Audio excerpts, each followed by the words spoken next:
What's going on, guys? How we all doing? Sorry, I fucked up the opening there. Dell was in the back, but I think he's accidentally disconnected his mic and camera, so just waiting for him to come back. What's going on, chat? How we all doing? What's all this about, bro? What have I told you about gooning to me? Hmm? My missus is sitting in the other room. Cooking Mama top one. Oh, I'm afraid you're going to be very disappointed. What I have done though is I've put all of Dell's favorite games into a tier list, but I haven't tiered it. I've just made it so that he puts it in order, but I'm not going to give it different tiers because it wouldn't really make any sense. And then what I've done is I've also put my favorite games in there, and we'll see if there's any crossover between the two whilst we wait for Dell to come back. Probably the earliest you've been to a Mike Hollow stream. No, you've been there earlier, bro. You just forgotten. You've been coming to the chat for so long. Sorry, my missus made me this nice smoothie. Super Mario Strikers top sports game. Mario Strikers is good. Mario Strikers is good. It's not in my top 30. It's not in my top 30. Some of you might be surprised at some of the things you see in both of mine and Dell's top 30s. But should be interesting to hear because I watched Dell's most recent video. Oh, I think he's back now. What's going on, bro? Oh, you're muted. Let me try to take you off mute. No, Am I muted? Am I unmuted yet? I got you. Okay. How you doing, bro? Yeah, I'm good, man. I watched your latest video again, bro. That video was actually so sick because you put into words something that I think every gamer feels, but we don't know how to really put it across. Yeah, no, I appreciate it. It was mad because it started off as a tweet a long time ago when I was like, I think this is what is no one's having this conversation, and then I had a conversation with someone else. And in fact, there's things I didn't get to fit in there, but it was getting really long. There was things that I wanted to get into, but it was getting really long. But the whole thing about like why games have lost their magic, I kept on feeling like getting angry that people kept on saying it was nostalgia. And I'm like, nah, it's not just nostalgia. Why some old games banged and some new games don't. Like it's more than that. But yeah, no, I appreciate you. How did people in the industry receive that video? Because I know people might have that the layer one thing of if you pick a new game, it's recency bias. If you pick an old game, it's nostalgia. So how did the people that work in the industry receive that video? Yeah, a few. It's funny because there was a few people that I spoke to, like in my studio, and like other people I'd worked with, and then they were bringing up stuff that one I was like, oh, I wish I put that in the video. That is such a good point. And there was some other people that were saying it's not that they disagree, but they think that it only looks that way because only graphic fidelity gets like marketed. So it's kind of two things. It's one, the average video game player maybe 15 years ago just played way more games, way more games. And so that's kind of like making it worse in a way because you're getting a new audience who naturally have less imagination. Like, and I was like, oh, I never thought that. And then someone else was saying like, yeah, the reason why imagination was much more of a thing in video games before, and he was arguing that we knew that was a thing because I made the argument we never really planned it, that the audience would have to use their imagination. It was just the fidelity and the technological limitations. And he was just like saying like that's the only bit he didn't agree with. And he was just like, if you go back and look at the old box art of games, they were usually illustrations to get your imagination ready. Whereas now it's like basically a render of the character or whatever. It's basically the graphics of the game is on the cover. And he was just like, go and look at the old Street Fighter 2 like front cover illustration. And I was just like, oh yeah, when Chun-Li and Blanka like in some backstreet alley or whatever. And he's like, it's trying to fill in this idea in your head to get your imagination 100%. Ready. And I was just like, oh shit, you're right. Yeah. And he was like, yeah, the box art was like 25% of the work because it's getting your brain ready. That's like a lot of movies now as well, because I remember back in the day you had stuff like Indiana Jones and it would give you this really like elaborate poster and you'd fill in the blanks. but now you just get close-ups of people's faces. Basically, yeah, just Yeah, head. it's- Sometimes it's just the head. It's Yeah. just floating heads. Yeah. So I thought I don't know. I want it. I'm disappointed more people haven't made a response to it. That's my only disappointment. And I'm not talking about like big people. I was hoping like someone with like 12 followers on YouTube would just make, because I think there's just way more conversation there. There's way more conversation there, more than what I said. Anyway. Have you ever considered like getting some of the open-minded people that you work with to like sit down on a live stream and discuss that sort of thing? Because you guys know more than we do. I have. I don't think that we know more than we do. I think we focus on different things. I think that's all. But I have. It's just difficult.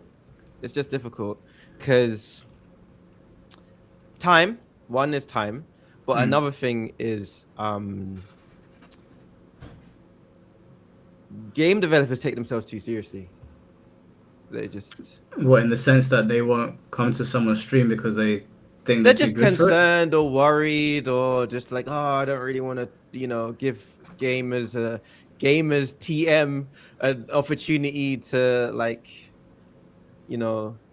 jump me or like, or sometimes there's like a fear, and then there's also a lot of them are under like crazy like contracts where like, for example. You're one of the first people that ever asked me to come onto a chat. One of the first. Really? Yeah. No, that's not true. You're not. You're one of the first people I said yes to. You're one of the first people I said yes to. I remember you told me that initially you didn't want anything to do with me. Yeah. But Yeah. but what? You look like why trouble did- from afar. You look like trouble. Oh, some would argue I still am. But what put you off going on other people's streams and talking to gamers? I would watch their streams or I'd watch their channel, Mm-hmm. and it was like there's a lot of people that were trying to click farm, or there were a lot of people that didn't really understand. You can't ask that kind of question to a developer. Like you're basically asking for leaks. And then also I wasn't really at the point in my career where I felt confident I could like push a little bit. When I Yeah. mean push, I mean in terms of you're often told you're not allowed to do any sort of like interviews or anything without getting approval. When I worked at EA, it was like that. When I was worked at Warner Brothers, it was like that. And PlayStation as well. You usually have to get approval, and then I always saw a few people basically skirt that by just being careful. Like they were just like, oh well, I just did a stream on a book club stream and we talked about books or something, and you're just like, oh, do you really need to get approval to talk about like your Lord of the Rings novel podcast? And then yeah, and then I got to a point where I realized I really wanted to just focus on working on my own brand as a person.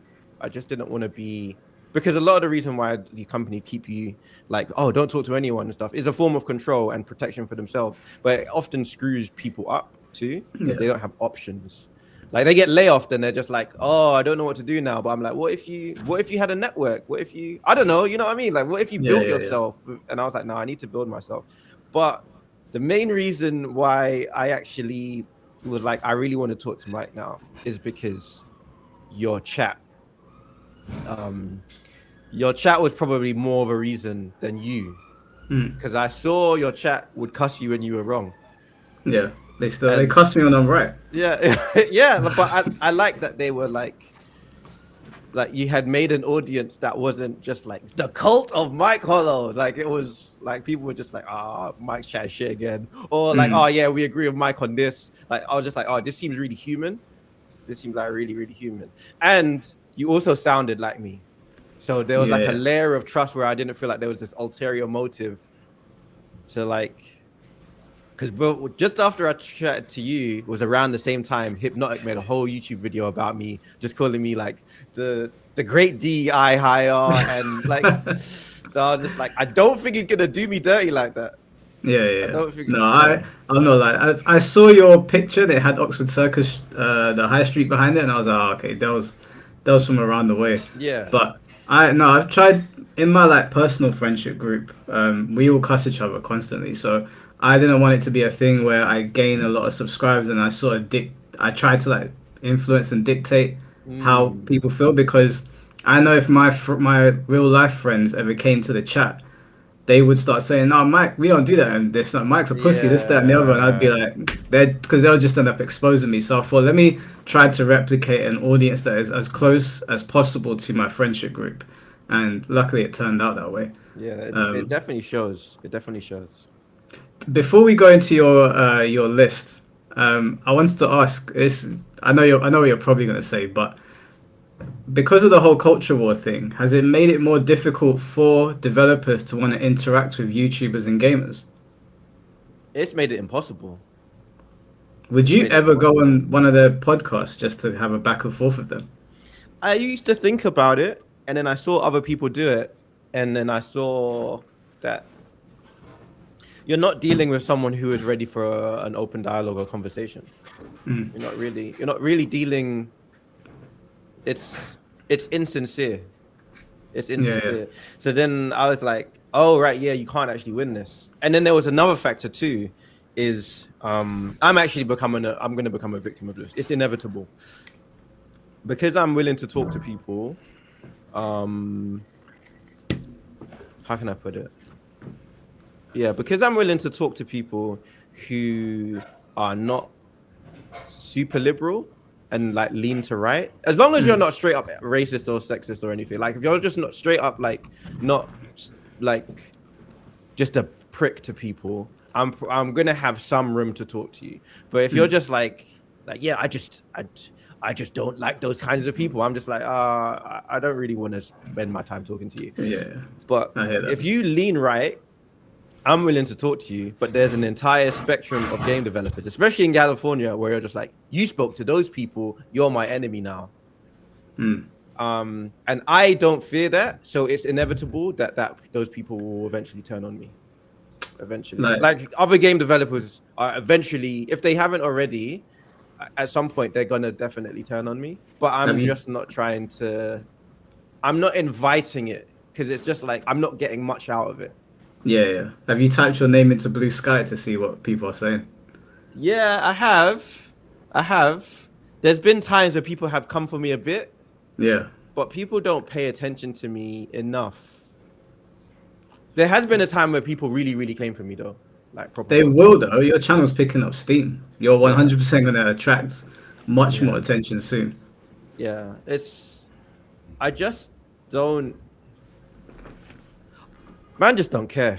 Like basically, when it comes to, oh, you should make sure you like make sure you keep everyone happy, in your network. I'm just like, I'd rather be myself. Yeah, I'd rather just be myself. It's more fun being myself. It's more fun being myself. No, 100%. Completely agree. All right, let's get to your list. So I'll bring up your list initially, and I've made a tier list sort of thing, but it's not a tier list. It's just for you to place them in order rather than categories. But this is the initial list that you sent me. So just quickly before we bring up and put them into order, what was there a reason why you broke them down like this, or was this just so it's nice and neat? It's random. Yeah, it's random. There's no order here, but I already know that this list is like is gonna upset people. There's things on this games on this list that I knew would upset people or be like, nah, that's mad. How can you put that there but not this? But I have my reasons. But there's no particular order. But I do want to say something real quick though. Yeah, of course. Because I looked through your list today, and I was cracking up because there's a game on this list that I've been fighting with my chat for ages now. Devil May Cry 2. Yeah, see, that's the one that I thought would be the most offensive to people. It's not my favorite Devil May Cry, but I really like it. And every time I bring it up, these guys roast me for it. So now we've got a big time game developer agreeing with me. I win this argument. Wait, I don't even need to know where you place on the tier list. I win this argument. It's such an offensive game to put on because I tell people it's my favorite Devil May Cry and they want to fight me. That's pretty much been my experience as well. Every time I bring it up, everyone in the chat is roasting me. Everyone in the chat. So, do you know what? I win this one, chat. Sorry.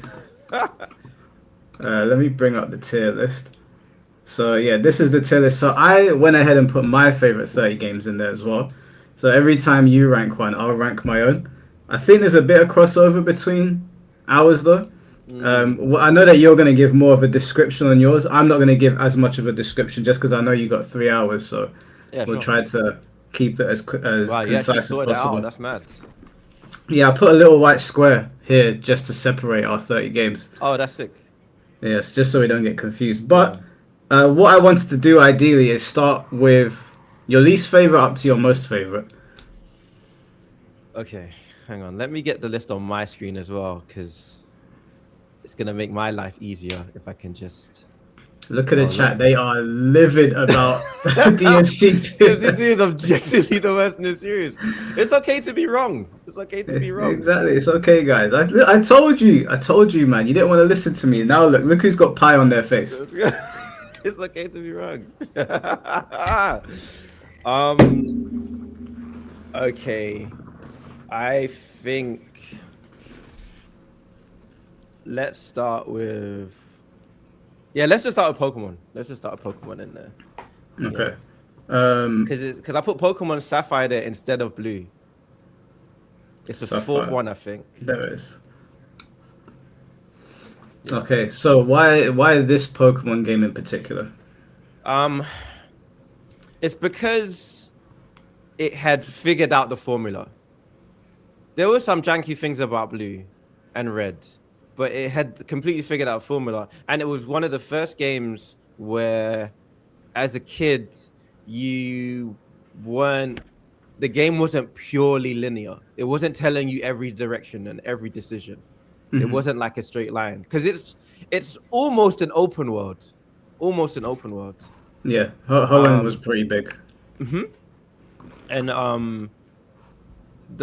I just feel like they had perfected the formula by then. So that's the only reason I put it above Blue, is that the balance had mattered a lot more, and because it didn't have the cartoon to dictate which Pokemon you liked as much, I felt like sometimes I would see people's team and I'd be like, "Bro, that's just a mad layout that you got there. That choice of 6, that's so mad that that's your 6 that you picked." Yeah. Versus Blue and Red, it was just like, well, yeah, if you got to have this, you got to have the Articuno, you got to have the Zapdos. Like, it was just like everyone's final 6 just kind of looked the same. Whereas like by Sapphire, it just started to get really weird, where you're just like, I would have never have considered putting that in my my 6, and Yeah, they're I guess still they battling opened- guys up. They opened it up because of all the Pokemon they dumped in. The Metasaur opened up, whereas Yes. like the Kanto and Johto region, it was kind of like you pick the dogs, you pick the birds, you pick Mewtwo. Yes, and it's also where I feel like they was pushing. Whereas the most recent Pokemon, I feel like they're coming out janky, like they're badly optimized. Like, whereas I feel like Sapphire, they was just like, what's the most we can get out of this console, this Game Boy? What is the best we can do?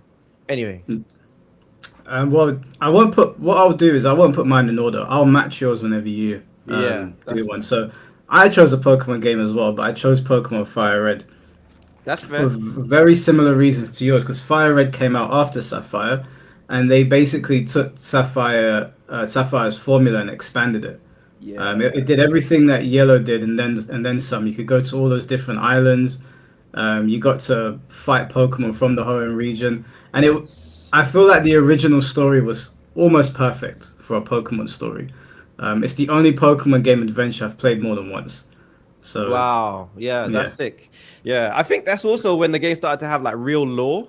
When you started to have like, oh, there's this mystical like Pokemon, and like, oh, you have to go to a cave, and like it started to have like proper like, oh, there are legends and mythical things, and there's lore, and there's actual like secret. Anyway, that's even the creepypasta stuff around Pokemon was also really cool. Yeah. Like I remember hearing about Lavender Town, and if you play the song to children in Japan, apparently they were like offering themselves and stuff. I used to read it. Oh yeah, urban legends. I forgot about that. The urban legends. They were good.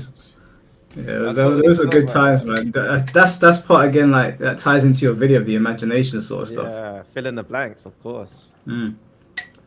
All right, what's the next game you're putting on there? Um, Probably. Okay, I read like little notes here, so I just need to go through these. You don't have to order it if it's going to be too difficult. No, it's not. It's just there's a few I wanted to go through first, and then it would become easier. Yeah, okay. Zone of the Enders 2. Yeah, Zone of the Enders 2. I can't really comment on this game because I hate to admit this out loud because I know I'm going to get cooked, but I've never played a full Zone of the Enders game. I've played them, but I've never played them the whole way through. Ooh, it's in the top row next to Burnout, so towards the right. Yeah, there it is. You're missing out. Yeah, it's my friend's favorite series, so I know it's good, but yeah, I won't lop. So the reason I think Zone of the Enders 2 is super super sick is that they threw out the protagonist of 1. And that was really, really brave. They spent a whole first game getting you to deal with this kid who gets basically in the frame.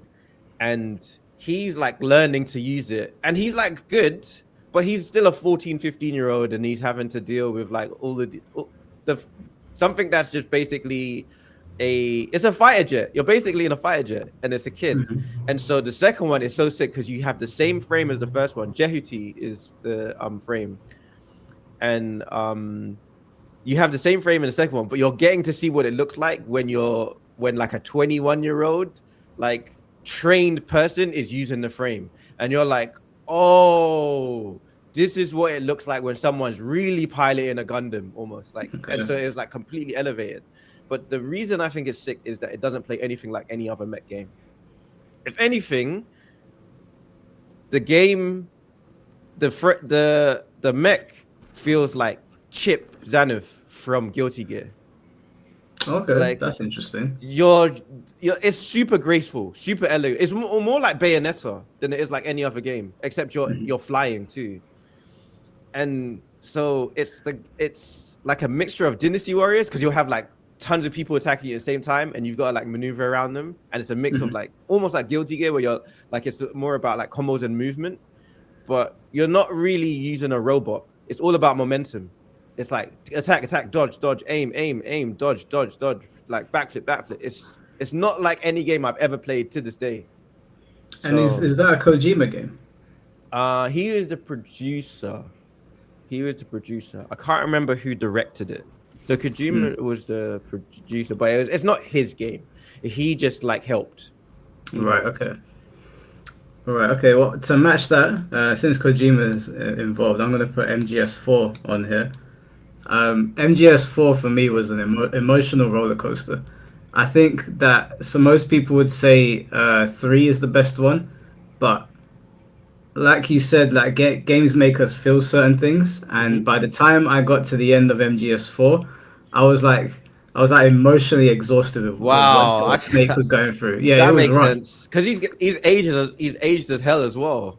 Yeah, and you're watching him break down. You're watching him break down over time, and then you get to the end, and it turns into a fighting game because you're at the top, and you get into the boss battle, and it brings up the life bars, and you start fighting like a fighting game. And I was like, this is incredible. Yeah, I know that people criticize it a lot for very long cutscenes, but I feel like the gameplay beats were strong enough to carry it through. I also think it has an incredible look to it, and I don't feel like if they remade it, they would lose that sort of like Silent Hill 2, where they remade it, and even though the remake wasn't bad, the limitations of the PS2 helped the atmosphere of the game. I feel like that about MGS4. So yeah, for me, that's the peak of the series. I absolutely loved it. Yeah, that's solid argument. You'll notice I actually didn't put any Metal Gear in my list, and I was sick to my stomach. Yeah, there's no Metal Gear in my list. I almost put Metal Gear 1, and then I ended up not, and I think I would change it if I did it again. But yeah, like I can understand why you picked that. Yeah. You'll find with me a lot of the time, if I've played a series for a long time, the one that ends the character's arc is usually my favorite one because I feel Oh, like I'm same. completing the journey. That makes sense. Yeah, and you don't have to deal with exposition all the time. You're just dealing with like the person, the character. You're that's cool. This is my guy. Like I was there with you in Kamurocho and Yeah, that makes sense. Um, I think it's time for a fighting game. So Mm, Alpha 3 is right there. So let's just do yeah. oh, So this was my favorite fighting game for a long time. For a long mhm. time. When people would be like, oh, what, like, oh, do you play Street Fighter? I play Street Fighter Alpha 3. That's how I would act. That was my Yeah. fighting game.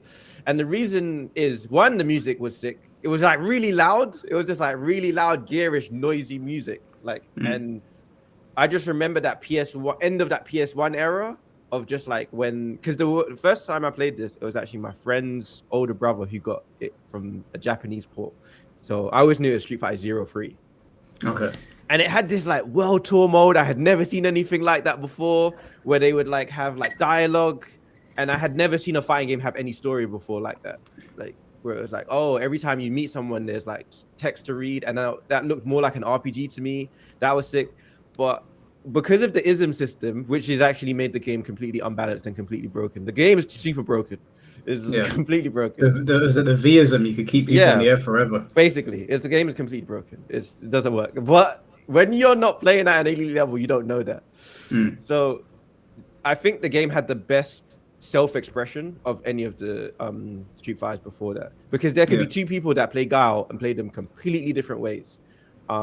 It's actually one of the biggest problems with Tekken now. Is like you used to have two people that would pick the same character, and they would just play very differently. And Street Fighter Alpha 3 was the first time I ever saw that, where I'm just like, oh, the way you play that character is different than the way I play that character. Mhm. And it was still really simple. It didn't actually add much to Street Fighter 2. Not really. Super specials, Alpha Cancel, and then air throws were like the big things. It was also much more visually like clear than Yeah. previously because when you get like I think it was like the counter hit animation, you'd like freeze and then flip up into the air. Yes, the Yeah, that Alpha was counter. sick. Yeah, exactly. So it almost felt a bit like anime-esque. And then they had weird characters too. Like Sakura was like a cool character that was kind of rubbish. I like that Yeah. the game had rubbish characters. Tekken 8 needs more rubbish characters. like Dan or Sakura or like Birdie's a bit hard to balance.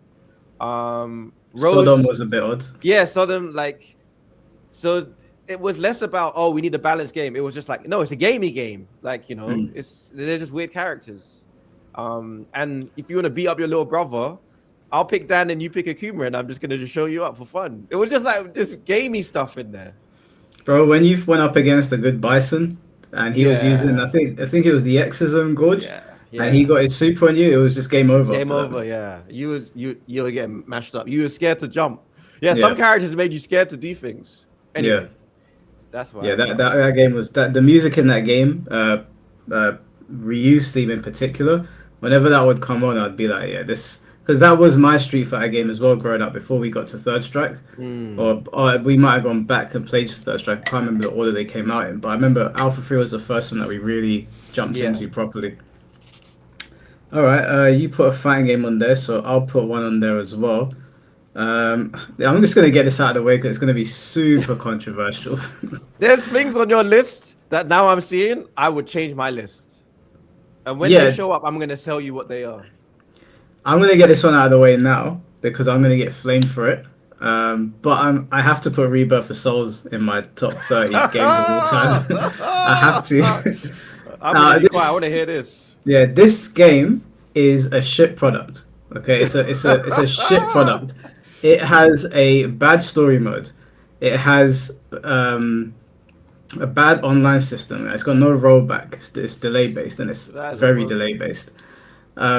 It's receiving no more support.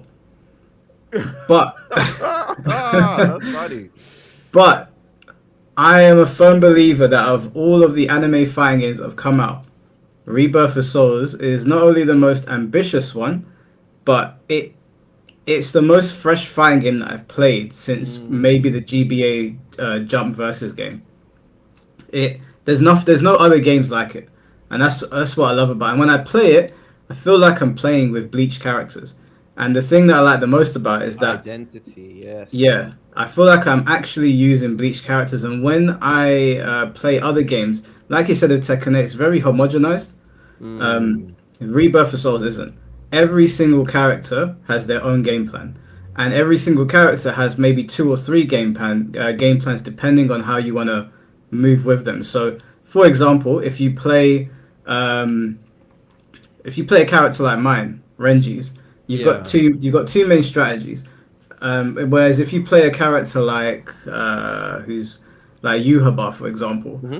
Yuhaba in his base form has got more frame advantage with his light attacks, so Mm. you can lock people down a bit more. But the trade-off is you lose the ability to gain one of his power-ups, and you lose the amount of strength he gains when he goes into his released form. Or you have people like who's a good example? What's the guy with the 69 on his face? Is it Shisu or Shuhei or something like that? He has he has this really weird game plan where like you can play up close with him when he's in his normal base form, but when he releases, he gains a lot of range, and he Oh, also gains a projectile. Shuhei. Shuhei, yeah. Yeah. Or if you play the current Captain Commander, I think that's just I can't. The guy with the pink cloak, I always forget his name. He has a game when he unlocks his swords. So you play a mini game every single time you fight him. Bro, So that's sick. yeah, so it's I love the fact that when I play somebody, I'm not sure what type of style they're going to use Yeah. against me. They're not entirely sure how I'm gonna play because you can use several styles of like Byakuya as well. Mm. But yeah, I think of all the anime fighting games come out, it's the most impressive and disappointing at the same time. If it got everything else right, like the infrastructure issues, this would have been a banger. But unfortunately, the only thing they got right was the atmosphere is very unique. You can tell it's a Bleach game. Hmm. The art style is beautiful and the music is great. Bleach has probably got the best music out of any fighting game that's come out in ages. Damn. Just unfortunately, the netcode is trash. Story mode is awful. The developers abandoned us. So Yeah, I love that able to say a game is bad and it's still in your top. Like that takes a certain kind of person to understand the difference. Because this isn't the best 30; it's my 30 greatest. mhm. Um, yeah, that's sick. That's It's sick. what does this 30 mean to us Yeah, as gamers? And yeah, there can be a plethora of issues, but that game could get one thing right that means a lot to you, and yes, it's your best game. exactly. All right, I need to put Assassin's Creed on there because I only put Assassin's Creed 1, even though I've played a few of them. Just before you rank Assassin's Creed, there was a super chat that came in for you. Oh shit. Um, oh, I don't know why it's come up like that.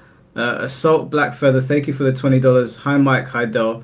Mike, this is a small down payment for a small challenge. Oh, play through any of the current Monster Hunter games and complete your journey. On completion, I'll gift 50 memberships. DM me for any Ross questions. Clark. Bro, Bloody this, hell. this guy is promoting the game for real. Okay. Any of them. Any of the Monster Hunter is a super fun game though. It just takes a lot of time, but it's a super fun game. That's my only fear. Like I know I've never played a Monster Hunter before. I've played the demos, but I've never actually owned one. I don't own any Monster Hunter games. I've never started one to like get it to completion. So I don't know which one to go for. Which would be the best one to start with? You need to ask the chat for sure. I don't know. That's the chat You question. guys let me know which Monster Hunter. Yeah, Alexi, I couldn't do Tokon today. Firstly, I was doing this stream, and secondly, Amazon fucked me over. I sent a screenshot to C4. They're delivering my token on Sunday. Is that your So, sister? who, Lexi? No, Yeah. Lexi's in America. Oh, okay. Okay. No. What's your sister's name again? Ellie. Ellie, that's it. Okay. Yeah, Oh yeah. man, I remember the old streams where you'd have her on and ask her mad questions. That was jokes. Yeah, I did want to do another video of her, but we don't live in the same house anymore. Yeah, that So makes sense. yeah, one day we'll do one. She was in the stream the other day, flaming people. She seems safe. Yeah, she's a big gamer, but she's into other games. She doesn't really play the same ones. Although you would have laughed watching us play Smash Brothers. Because she'd be like, "Oh, Mike, just let me live," and I'll be like, "Nah, Ellie, you gotta die." And then I'll be fighting her in the game, and she'll be behind me screaming like really loud in Spanish, and I'll be like, "Fucking hell." That's jokes. Alright, you said Assassin's Creed. Yeah. Assassin's Creed 1. Assassin's Creed 1. That's a interesting pick. I'd like to hear this because I don't like Assassin's Creed. Okay, so the reason Assassin's Creed 1, because 2 is a better game. Most of them are better games. In fact, if someone wants to be like, what Assassin's Creed should I play if I want to get into the like game, I would say just start with 2 and ignore 1. But it's the reason I put it is 1, no one was making games like that back then. No one. In fact, let me look at when Assassin's Creed came out. Yes. Was one was with Yes. Ezio, right? No, 1 was with Altair. Ezio was the second one, and so everyone talks about the second one because that's when they kind of figured it out. But the reason is no one was making games like that at all. The only real stealth games were not Siphon Filter. What's the game with the guy with the 3? Is it the Tom Clancy game? I can't remember. Splinter Cell and Metal Gear were like, and maybe Tenchu were like the real stealth games, and there wasn't really any stealth games and so all stealth-ish games. And oh yeah, someone mentioned Thief as well. All stealth games were at night. That was the genre. They were all at night, and they were all in like maybe enclosed spaces. This was the opposite. It was the desert in the day.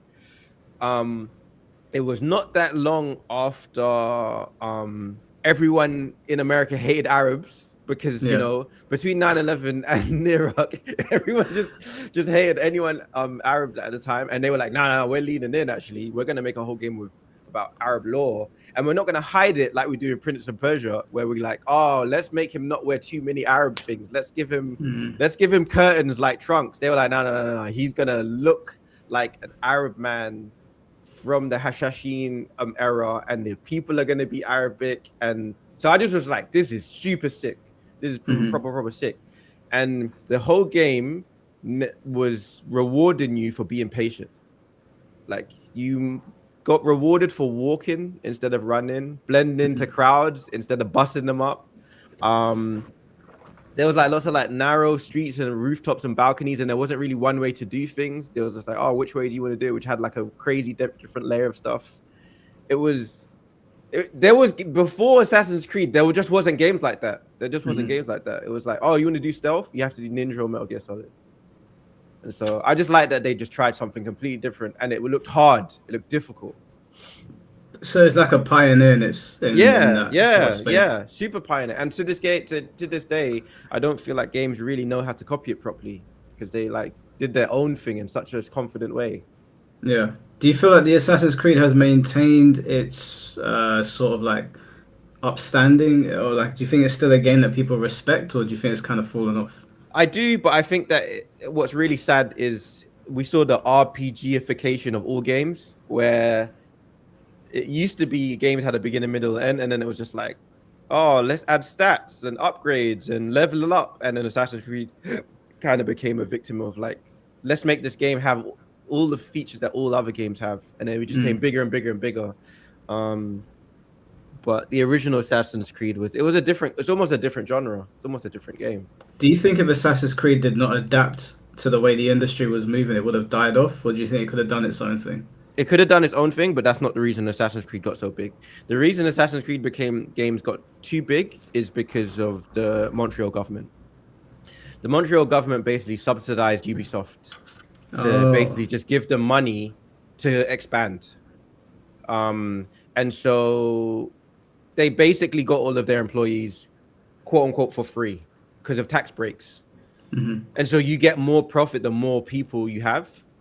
And so you're like, all right, cool, we're making this small game. Montreal government was like, all right, yeah, cool, keep doing that. Keep making your games bigger, making more games.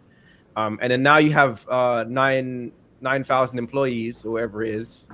Now the game has to be big. You got all these people in this office, the game has to be big.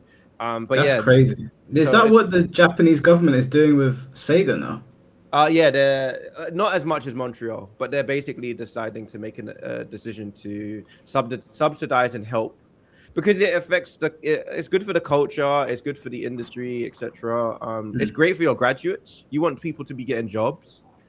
But yeah, I interviewed for a Montreal studio once, and they asked me if I speak French, and I was just like, no, I don't speak French. And they was just like, oh, if you speak French, it means that we can give you a French keyboard, French software, and then we don't have to pay for it, and like you'll basically be a free employee, basically. Oh, because they were trying to promote French Canadian culture. Okay, and I assume did they give you the job? I turned down the second interview. Oh, okay.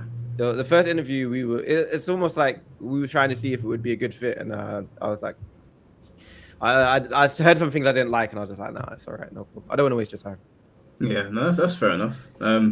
Yeah, I remember playing the first Assassin's Creed and being impressed for about 2 hours, and then by the 10th time I'd went to the top of a building and then watched the cutscene of him dropping off. I was like, I think I've played all I need to play. Yeah, that makes sense. Yeah, I got bored quickly. I tried. That being said, though, Black Flag was really good.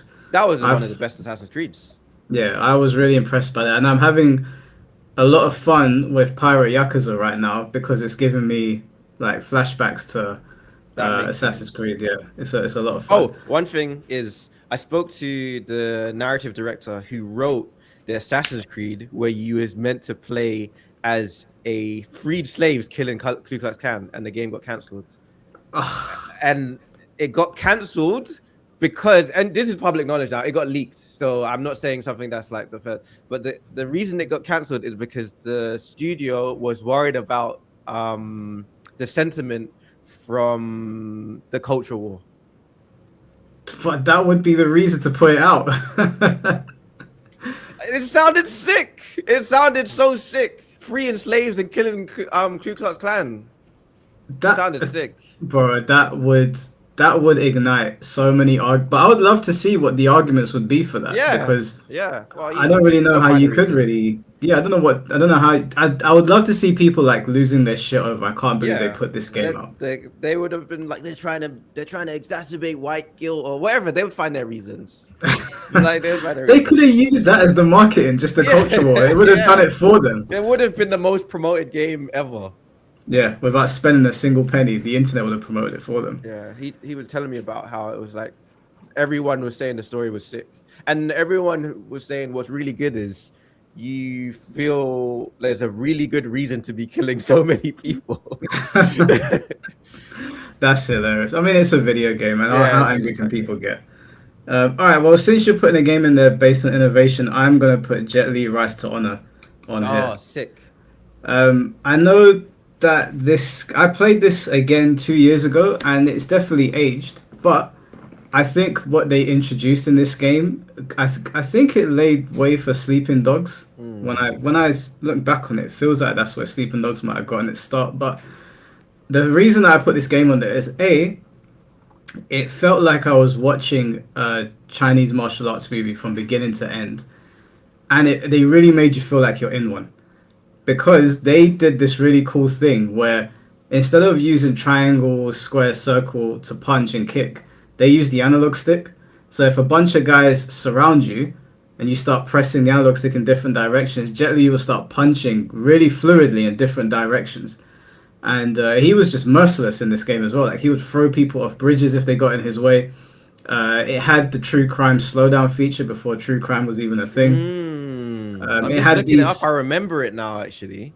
Bro, it was so sick. And this was at the height of Jet Li's career. Like, he was everywhere. So I remember when this game came out, and I remember there was a guy that would come to my house with this van. He would, I don't know if you guys ever had it in the States or if you were in the UK at the time, but there were people that would buy loads of games, and then you could rent the games from them, kind of like Blockbuster. I heard about this. Yeah. We had a guy. He was in my area, had a white van. I know it sounds really sus, but he'd open the white van and he'd just have tons of games everywhere. And he'd come to our house every Saturday morning, and my mum would say to me, you can pick one game and you have to finish this game by the end of the week because he needs it back to give it to his next client. So like, we were on a timer, so I would lock into these games. That's sick. Those are some of my most fun memories of the PS1 era.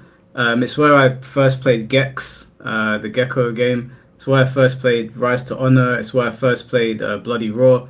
And yeah, I just thought that this, if you never played this game and you like Sleeping Dogs, even though it's really old now, I would highly recommend playing it. Highly recommend playing it. You know what's interesting about this game is I didn't think there would ever be a Jet Li game because of the reason why he wasn't in the Matrix. What was the reason why? So Jet Li was offered the first role. He was offered the role of Seraph in Matrix Reloaded. Yeah. And he was meant to have a bigger part. And then the reason he said he didn't want to do it is because they were going to use his mocap. Obviously, just like in this game, use his mocap, but also use the mocap for Matrix games as well. Right. And he said he wasn't comfortable with mocap. And then later on, he did all the mocap for this game. Yeah, he did all the mocap for it, and it looks so sick. It's a professional. You're not getting a stuntman, so it's a completely different level. But I think the reason he didn't do the Matrix is because they wanted to have all of his. They wanted to basically do what they did in Matrix 1, have his entire library somewhere digitized, and they could just retrieve it whenever they want. Basically, they wanted to own the library of all his movements, and he was just like, that doesn't feel comfortable. He made the right move. That's kind and of. I think that makes sense. Yeah, like they would have just been like pulling from that for Matrix stuff for the next 25 years without him. Yeah. Yeah. Do you know the other thing that I liked about this game? This might be a really niche thing, but I know you worked on the Arkham games as well, and one of the things that I liked about the Arkham games, but I noticed this game might have done it a little bit better, is the Arkham games when Batman always gets surrounded, so it always gives you the opportunity to start going like this and punching everyone up. But this game forces you to force your opponents into a corner because the characters realize that Jet Li's a threat. So they'll stand back and they'll like guard. So you can't really utilize him punching everyone up. So what you would have to do is you would have to force people into a corner and then start punching them all up. So they can't flee. That's sick. It was difficult, and the boss fights in this game were not easy. Like you know, this era of gaming was like they didn't give a shit. They didn't care. Well, so you had to. It's because of the blockbuster effect. They wanted you to rent it twice. Yeah, which you would end up doing a lot. Yeah, they didn't want you to complete it in 6 hours. Yeah, we would lock into these games because obviously Steve was going to come back with a white van real soon and get his games back. So that's sick. But this was a solid game, man. It's solid soundtrack, very engaging. It was difficult, and it felt just like you were watching one of Jet Li's blockbuster films from back in the day. So yeah, if you haven't played it, highly recommend it. Yeah, PS2 games were stupid hard. They were. Oh shit. Okay, what's next on my list? Let's get Devil May Cry 2 out of the way. Let's get Devil May Cry 2 out because hey, people are staring at it. Yeah, let's get it out of the way because I've got really good reasons why. Hang on, I've got notes. I actually did write just like a couple sentences. Nothing. This is gonna be the evisceration of my chat. You guys will never be able to chat shit to me again. So yeah. So the reason I like Devil May Cry 2 a lot, I know Devil May Cry 3 is like a better game or whatever. Or I get what people are saying, but Devil May Cry games are usually kind of loud. Like the characters are kind of constantly talking, or the bosses are like taunting you, and then it's a bit like theatrical almost. It's like over the top, and then Devil May Cry is actually the opposite. It's very quiet. Like there's actually long periods of time where the music's like really like ambient, and you're just like like jumping in like these old cathedral areas and like trying to find the red orbs. And I just think the atmosphere is like really, really high because it's like pulling back. Yeah. And Dante actually barely speaks in this game compared to the others, especially compared to 3. He's basically not really talking that much. And so it's not really about the mechanics. It's that there's like long periods of time where you're just like walking through like the empty city or the industrial ruins, and it feels a little bit like an anime, like almost like a Fist of the North Star. You know the bits where you're just walking through and everything, like Kenshira's just walking through and everything just mash up. Yeah. And like Mad Max. Yeah, and there's something there where I'm like, I think that one has the atmosphere the highest. Forget the game. I'm talking about like the atmosphere. And so I think that's what also makes it like really, really stylish, because Devil May Cry 3, Dante is like being really charismatic, and like he's constantly performing, constantly saying like almost James Bond quotes and whatever. And then Dante 2 is almost like really cool because he's barely reacting. So Yeah, it's he's like a very different. very stoic. He's very stoic. It's almost like a different fantasy. So he's not really the young demon hunter. He's like he's smooth. He's smooth. And so it kind of created like this area of where PS2 was trying to do cinematic stuff. And because before it was just like, oh, more explosions, more things, more blah blah. And that's the opposite. It was like, oh, let's make it more cinematic, calmer, cooler. And then also it has the buffest black girl of any game. Well, Like, Lucia. Lucia is fucking hot. Yeah. Like, it's such a shame that we never got to see her again. Yeah. I love Lucia. Yeah, it Lucia was a shame. sick. You could play as I think there was 2 discs. Yeah, yeah. Was it on You 2 could discs play or was it on I 1 think disc? so. There was a Lucia disc and then a Dante disc. I actually played the Lucia disc first. Wow. Like, I was like, she is buff. I was just sure I was like, Prehistoric Guna. I was like, she is buff. I'm playing as her. But yeah, if only the gameplay was good. If only yeah. Well, do you know what's funny? When I streamed it for about an hour because these guys were like, "You don't really like DMC. That's your chat shit." I've bought DMC 2 everywhere it's been released, so I really really like that game. And Wow, I for also real. said the same thing. I said this game has got a real gothic, eerie, dreary Yes. atmosphere to it, and I also put DMC on here, but I chose Devil May Cry 3, even Yeah. though I think that Devil May Cry 2 is awesome. Yeah, that's fair. But I struggled between DMC 1 and DMC 3 Okay. because I think DMC 1 hits the sweet spot in terms of being gothicy and Yeah. horror like, and Dante talking but not talking too much. Yes. Like in DMC 3. I think he talks too much in 3.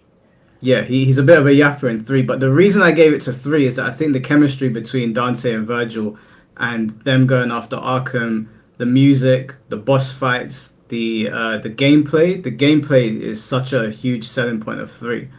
And it's where I first I think DMC 3 made me want to get good at Third Strike because when I played it and you do Wow. Royal What? Guard, yeah, when I played it, I did Royal Guard, and then you Oh, got the perfect time, and I was parry, like, yeah, that yeah, makes sense. parrying is the sickest thing in the world.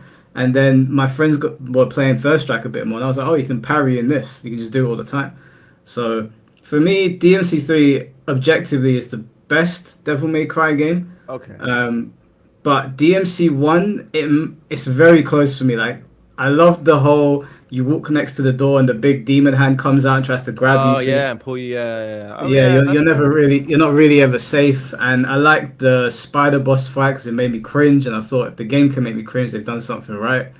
It just did so many sick things. But I think DMC 3 expanded on everything it did. But I appreciate Dante not talking as much as he did in 3. So yeah, it was close. DMC is a really special franchise. Even DMC 4, I loved it. I know people don't like it. I loved it. That's fair. That's fair. No, I can't argue with any of those sentiments. It's funny as well because I mentioned in my video inside the early reveal, I mentioned something that a lot of people didn't know, and I thought everyone knew that Devil May Cry 1 was kind of made by accident. Because Wasn't it Resident Evil initially? yeah, they were just making Resident Evil. They was making Resident Evil, and then it just wasn't working, and then they pivoted and into Devil May Cry. I saw the original. I'm sure you've seen it where the paintings tried to attack you. Yeah. That looked sick. That looked really cool. I think it had really cool. But the whole reason that you're in that Gothic space is because it was meant to be a Resident Evil in like Gothic Spain or something. Oh, okay. So all the environments survived. Yeah, because Resident Evil 4 is in Spain, isn't it? Yeah, I think it is. Yeah, somewhere in Europe or whatever. But yeah. No, that's pretty cool. So No, DMC 2 is good, man. The chat's just hating. I loved it. Yeah, I loved it. I understand it's imperfect, but whatever. Yeah, games don't have to be perfect. They just gotta make you feel good. Exactly. Okay, so probably Grand Theft Auto 4. Yeah, let's do too much Japanese games. Got to sprinkle in some Western stuff. So I like other Grand Theft Autos. I'm not saying this is the best one, but this may be the one that hit the best for me because it isn't a cynical game. It's like quite gray and dark and stuff, but every character is trying to have an ordinary life. Yeah. And I liked that. Like Nico's like trying to escape like all the war he did in Eastern Europe, and he's just like, yeah, I did some fucked up stuff back in like Yugoslavia or wherever it was he was from. And like his brother Roman just wants like to be successful in America, and he's like trying to fit in. He's like, let's go bowling, let's do American things. And then it has like the Jamaicans in it. And they were like speaking real raw Jamaican, like to the point where one character has to translate for another. Yeah. And I just like that the story was like, no one really wants the violence, but it's kind of their profession. They will have to get caught up. And then like the physics, there's like, oh, you have to pick up a girlfriend and go to bowling and take her back. There was like weird stuff like that was almost like Sims like, that I was just like, I just really liked this game. Do you remember it's not in any other Grand Theft Auto games, but I remember in GTA 4, if you caused a car accident, the other drivers would just start going crazy and start smashing into each other. I was like, what the fuck is going on? They would like try to escape and didn't like, they would really overreact. I think it was one of the first where you could really get beaten up by NPCs if you like hit 2 as well. Yeah, they'd really they'd go after you. So I just that thought was it was a great game. game. A really good crime story. The city was really like believable. The music was sick, like the radio was sick. I just really liked the vibe of, and it was the first time you went back to Liberty City too. Yeah. So it was like had elevated it in a way, but it was still gamey. But I always have that memory of there's a shop and there's the bridge, and I remember that's the part where you could cause mayhem because there was an intersection, and if you had Nico run across the intersection, the car would swerve, and then everybody, even if they're like a mile away, they'll start swerving. It was the funniest shit to watch. It's like the game didn't know what to do. Yeah. It was sick. And I work with the directors from that. So when I was speaking to Laszlo about it, he works like his office is not far from where I sit, and he's the voice of all the radio stations, and he handled a lot of the voice acts and stuff. Oh, and he was really? telling me how he went to So he's like one of the writers and directors, and he was telling me how like he went to Jamaica and then like spent time with Cooley Ranks and everything to like do his recordings. Like he was like taking it really seriously, and I was just like, how are you doing this? How are you doing like a game that has this much raw Jamaican in it? Like, who's writing that? And he's just like, nah, we decided not to write that. We just said, here is what you need to say. How would you say it? Yeah, that's pretty smart. Yeah, basically he was just letting them, he would write it how he wanted to, and he was just like, don't read this, just say how you would say it. And so I was just like, oh, that's proper genius. And then speaking to like Dan as well, Dan Hauser, he's the creative director of all of the GTAs. His reason for making that game was that he had just moved to New York, and he was kind of like the British guy who had a weird accent living in New York and feeling kind of lonely. Okay. And then you get that vibe from the game of like, oh, Nico is the first time, he's only got a cousin there. He doesn't really know too many people, and he's got a bit of a weird accent. And I'm like, I totally understand why you made the game that way, man. Yeah, it feels like the most isolated main character of all the characters in GTA. And it just feels like the most bleak as well. The other ones feel almost like a comic book at times. Exactly. But I can definitely see the appeal of it. Well, I mean, I guess since you put an American game on there, I'll put one on there as well. I'm going to put Dante's Inferno. I know this is going to be super controversial for some people because... This is not a good game. They see it as... I'll tell you why this is a brilliant game. This is the greatest ripoff in history. It's this game. So my favorite book, I don't know if you could see it behind me, is The Divine Comedy. Okay. And that's your favorite book. Wow. It's my favorite book. I don't know why I started reading it. Someone put me on it many years ago, and I loved the way the story's told. Obviously, it was written in the 13th century, so some of it is I've got two versions where one's translated because you can't really understand some of the things written in the original one. This is the book about like purgatory. Yeah. Okay. I've never So read it. I obviously, just only know things that reference it. well, this game is about that book basically. Oh, I see. I see. This game is it, so it took everything that God of War was doing, and I like the old God of War games, and it Oh, just the slapped classic. that entire playstyle into Dante's Inferno. And I was Oh my like, gosh. this is perfect because this is my favorite. And the marketing for this game was, I don't know if you remember it, but it was actually crazy. Like they were really like pushing the envelope because they were doing things like having girls be possessed and like leaving weird voicemails on people's phones. Whoa. Yeah, it was the marketing for this game was crazy. And I think a I lot of remember it none they of were that. saying, yeah, a lot of it they were saying, yeah, you can't really do those things anymore. There's a documentary about it on YouTube. It's really interesting. Yeah, But that's sick. the lead up to this game was really interesting because everybody was like, no one's playing this game. It's a fucking rip off of God of War. But I was looking and I was thinking, okay, it's a rip off, but if it plays like a good game that already exists and I get to play through my favorite book, then why wouldn't I play it? So true. And they had this thing in it where Just replying. I'm just replying to an email I didn't. Okay. I'm just saying I'll reply to this later. Um, the same thing happened to me with Abe's Odyssey. That's why I need to put Abe's Odyssey on. Like yeah. almost the same thing happened because the whole game in Do you want me to put it Oddworld. up there now? Yeah. It's the whole game makes you think that the purpose is to escape Rupture Farms. I don't know if you've ever played this game, but I've it's played like it. Yeah. it's. I think it's a near perfect game.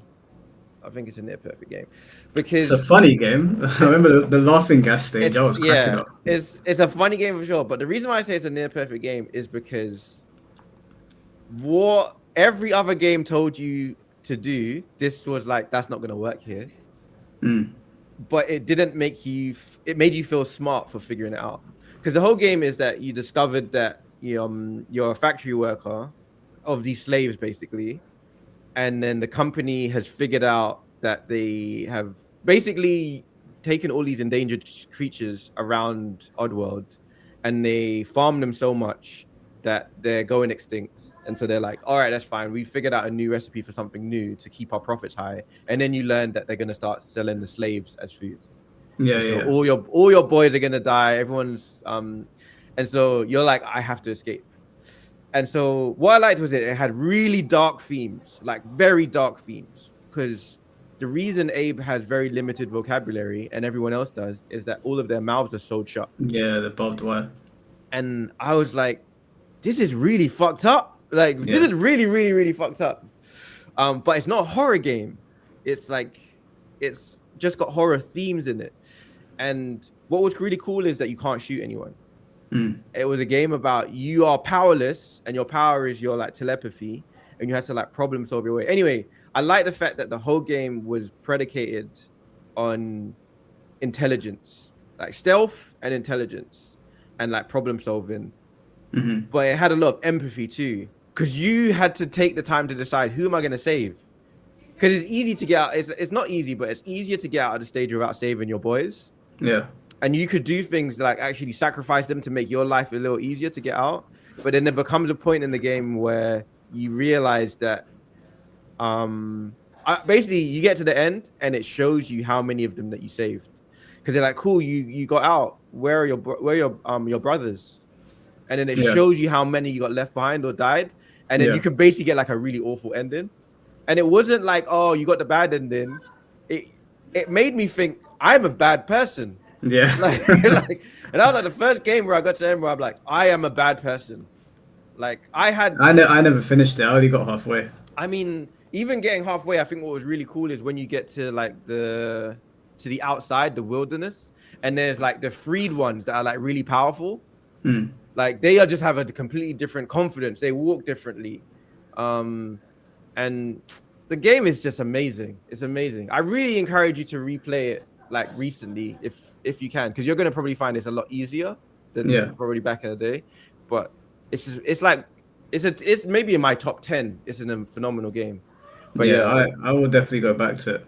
But I know you were doing the email when I was explaining it. I just want to stress that you need to play Dante's Inferno.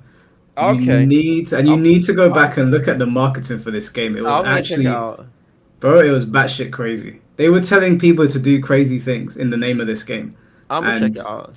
there's a boss in this game that I remember I played because this game came when I was much younger. And Mm. my for the first time ever, my mum turned off the PlayStation.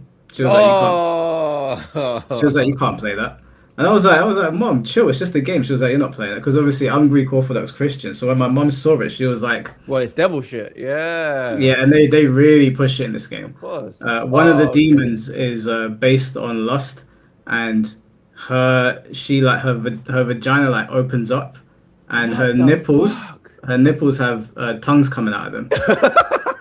Bro, it was a crazy ass game. Wow.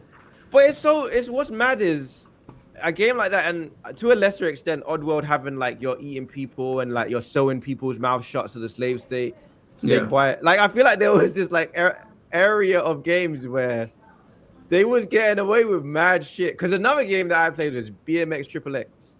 Okay, I And remember that that. game just had straight up like nudity in it. Like you could make your girl topless in it if you wanted to on the BMX. And I just feel like Oh, there was is this it? weird where yeah, you could just play the game with a topless girl if you wanted to, and a thong if you wanted to, Yeah. and then you could unlock strip teasers, and it was actual filmed strip teasers in it. Like, That and I'm sounds like, like Yakuza. yeah, and I'm like, why was this game? Why was that era of games like moving so mad? Like so They were mad. just I think because games were not Dante's Inferno because they came out later, but back then I think they were pushing the envelope because they were still in their infancy. Yeah, see what they could get away with. Bro, they got away with a lot in Dante's Inferno. Even I cringed. There were parts of the game where I went, "Oh, that's too much." Do you know? I won't ruin it for you. Every single I'm gonna stage of play it. hell is as unsettling as the Lost. Like they did a really good job of it. Wow, I'll play it. I got emulator and Steam Deck. That's a perfect game to play on. Yeah, you enjoy it. All right, what did you put on Abe's Odyssey? Yeah. What would I put in there? I'm gonna put Fear in there. Okay, a solid game. Yeah, A solid so game. I think I was torn between Fear One and Fear Two, because I believe Fear Two. It's been a long time, but that one had online play. They Okay. might have both had it, but I remember getting this game as someone that does not like first-person shooters, Yeah. and it was one of the early titles for the PS3, and I got it. I think I got it with my PS3, and I remember playing it because I Wow. was like, oh, I ain't got nothing else to play. And I was like, this is incredible and it's genuinely scary. I'll never forget the part of the game where like you're ready to kill people Mm-hmm. and like you're walking towards the elevator and the elevator opens and the girl's standing there and she sort of like starts moving towards you quickly and I was like, oh, what's going on? And then disappears Whoa. and she's like at the pillar, so like you're looking around for her and then she'll like appear behind you and like try to grab you and then disappear again. And I just thought the Mm. atmosphere of the game was it was just so sick. I don't feel like Fear 2 captured the same atmosphere. I feel like it got a bit too action orientated. Mm. But Fear 1 was genuinely a scary game and it was a first person shooter and I don't like that genre. So for me to sit there and be like this was a solid playthrough and I only liked Resistance and some of the Killzone games. Most of Okay. the time I'd skip over first persons. But Fear was the one where I was like, yeah, if they do a third one, I don't know if they ever did. I'll They play did. it. Yeah, I think they did. I think Oh, that's they what did. they did. I've already played 1 and 2. I think they did. That makes sense. That's solid. I like you know I was actually gonna mention that's the first person game on the list so far. Yeah, there's not a lot of them that I find impressive. I feel like they're too samey. Yeah, I feel like Call of Duty 4 kind of homogenized the entire genre, but that one stood out to me the most out of everything. Yeah, okay, that's fair. You know what? I'm actually gonna go back and say I don't think you should play Oddworld again. You've played it. I was gonna say because I'm gonna play Dante's Inferno. I'm literally put a note to play it. I want you to play Zone of the Enders 2 for 1 hour.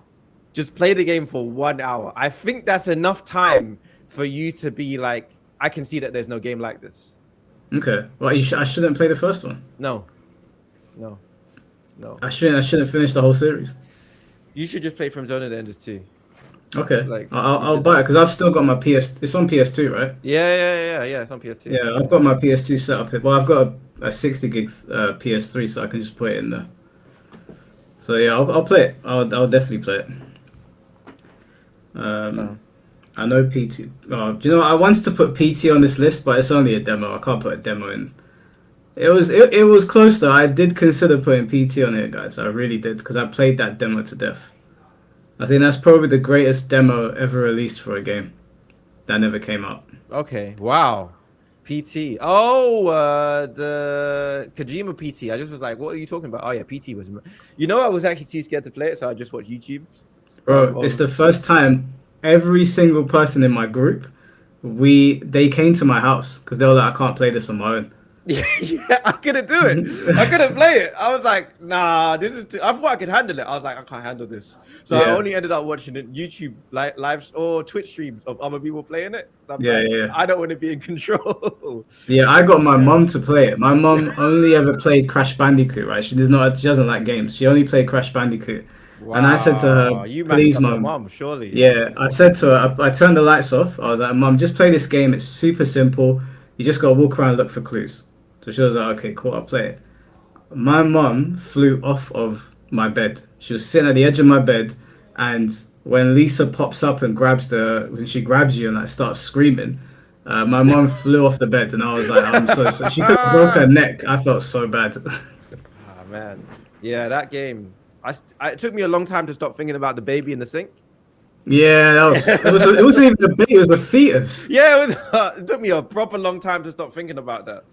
Like, yeah. Do you know the part that fucked me up is after you see the fetus in the sink, you know when you walk through a couple of loops and then Yeah. you see the refrigerator or something hanging from the ceiling and the baby's crying Oh yeah, and yeah, there's blood coming out of it. I was like, this is yeah, this yeah. too much. Someone, yeah. That's kind of the point where I actually said I'm very controversial in the sense that I can see a game is good, but there's some games I don't think should exist.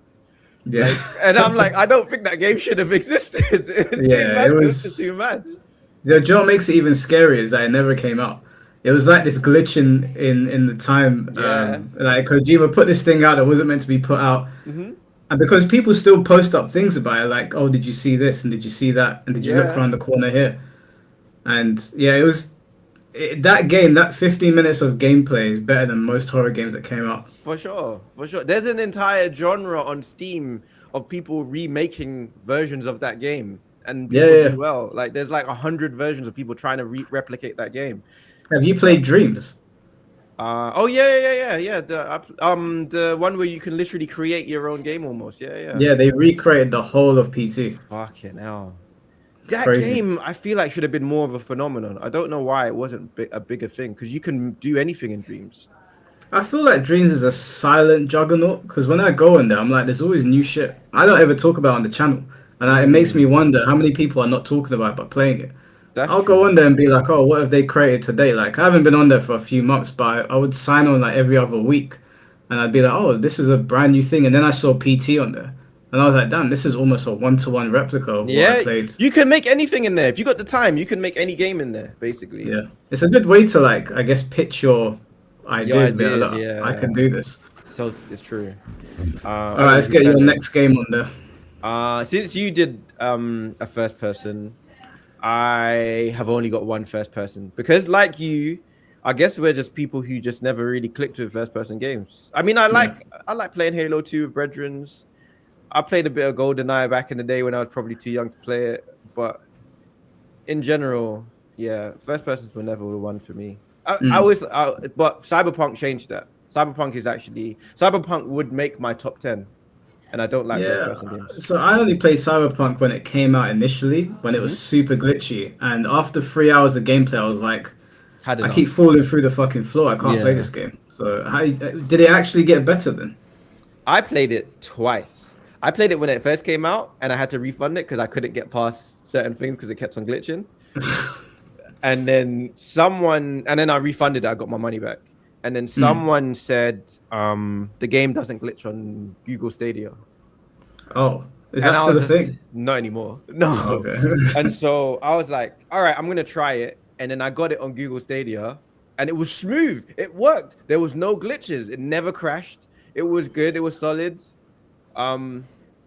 And I completed the whole game.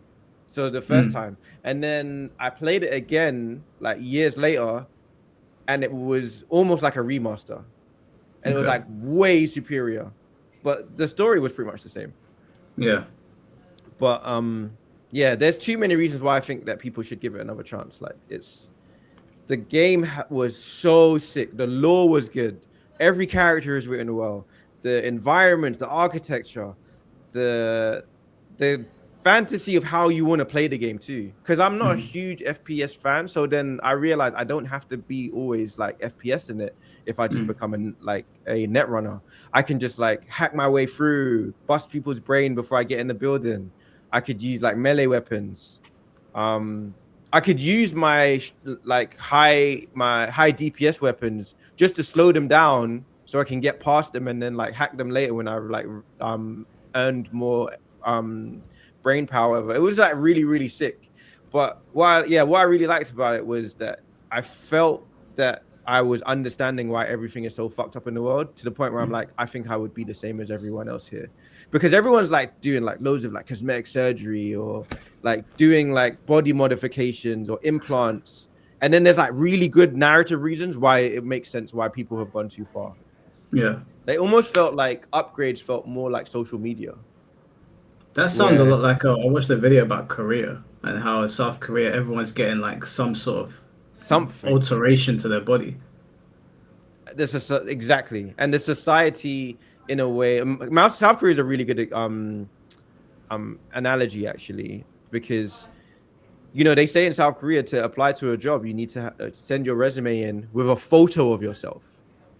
So it's affecting your career opportunities. Yeah, So that's you're just fucked. like, at some point you have to be like, right, do I want the better job to be able to feed myself, or do I want to be proud and have no cosmetic surgery?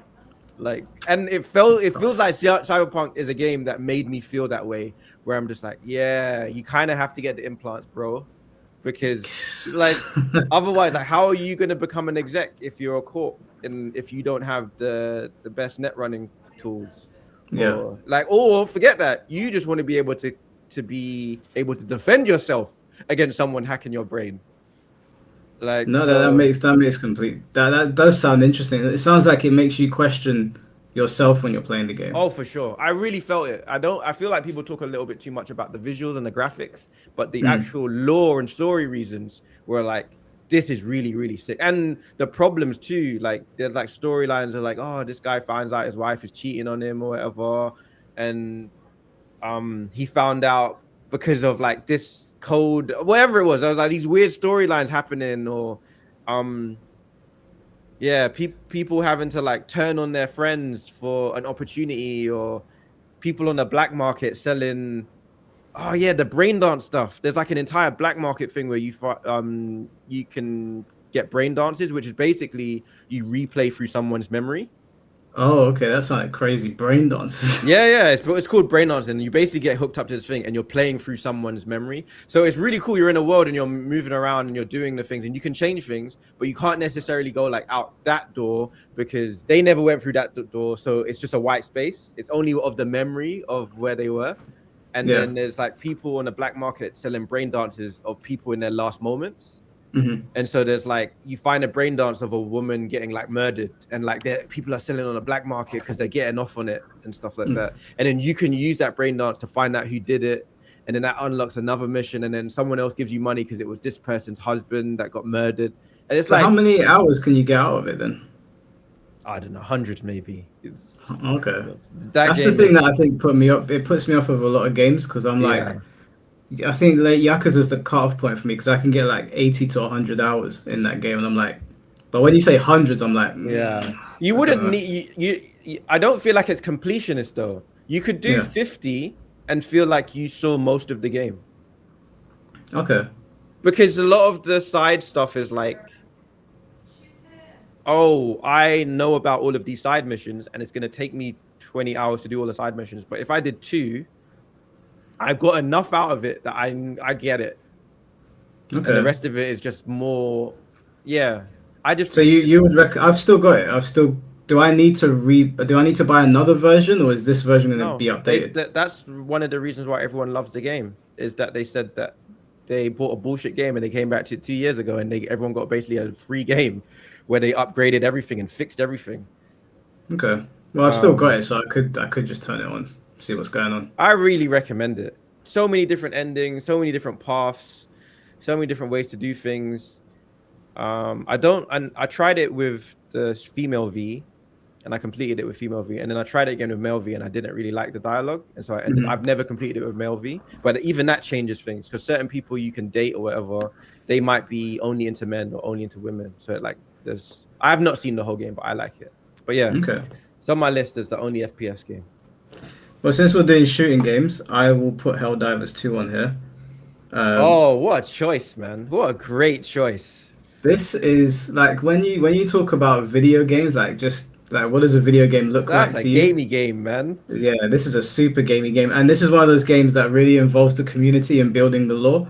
And I always love games like that because I like the Souls series, and the Souls series kind of demands that you piece things together and have conversation about it.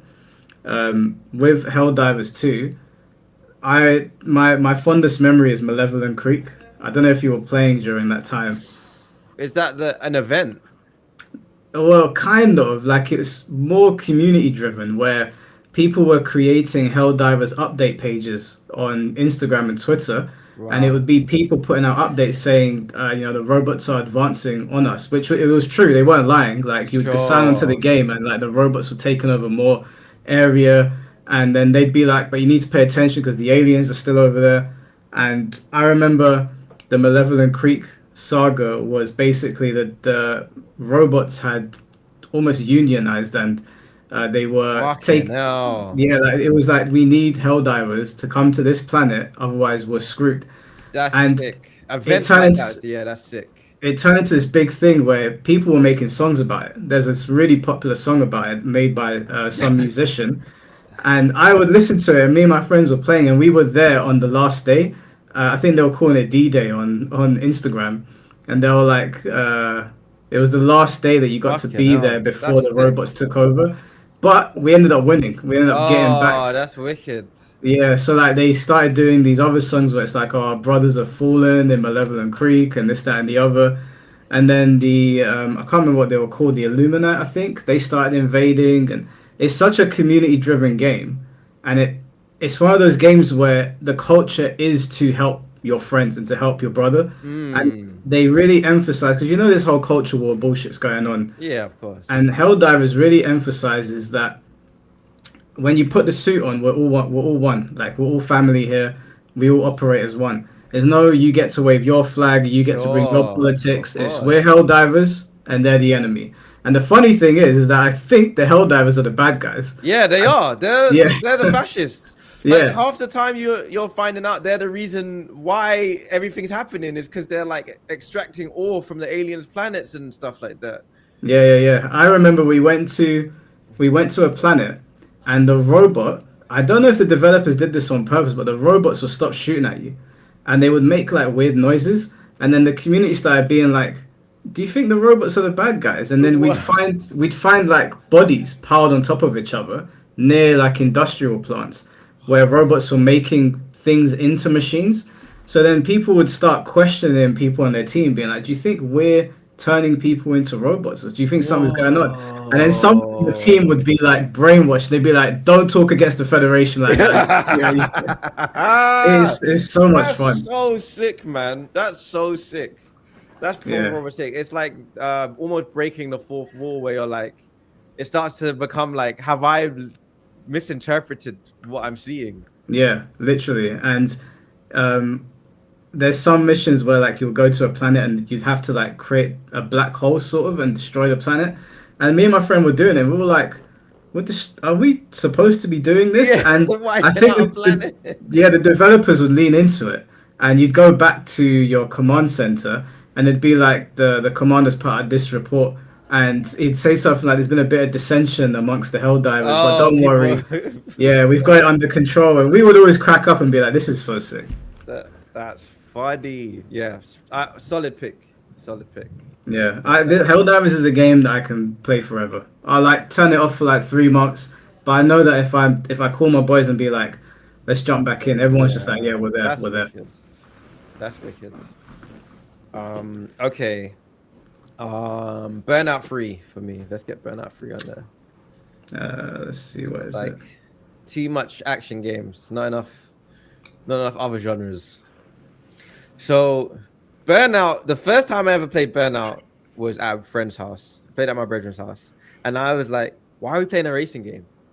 Like, not because I don't like racing games, I'm just like, let's put on Street Fighter. And he's like, no, this game is different. And it was the first time I saw a game where you could crash out. Like, you could actually crash out.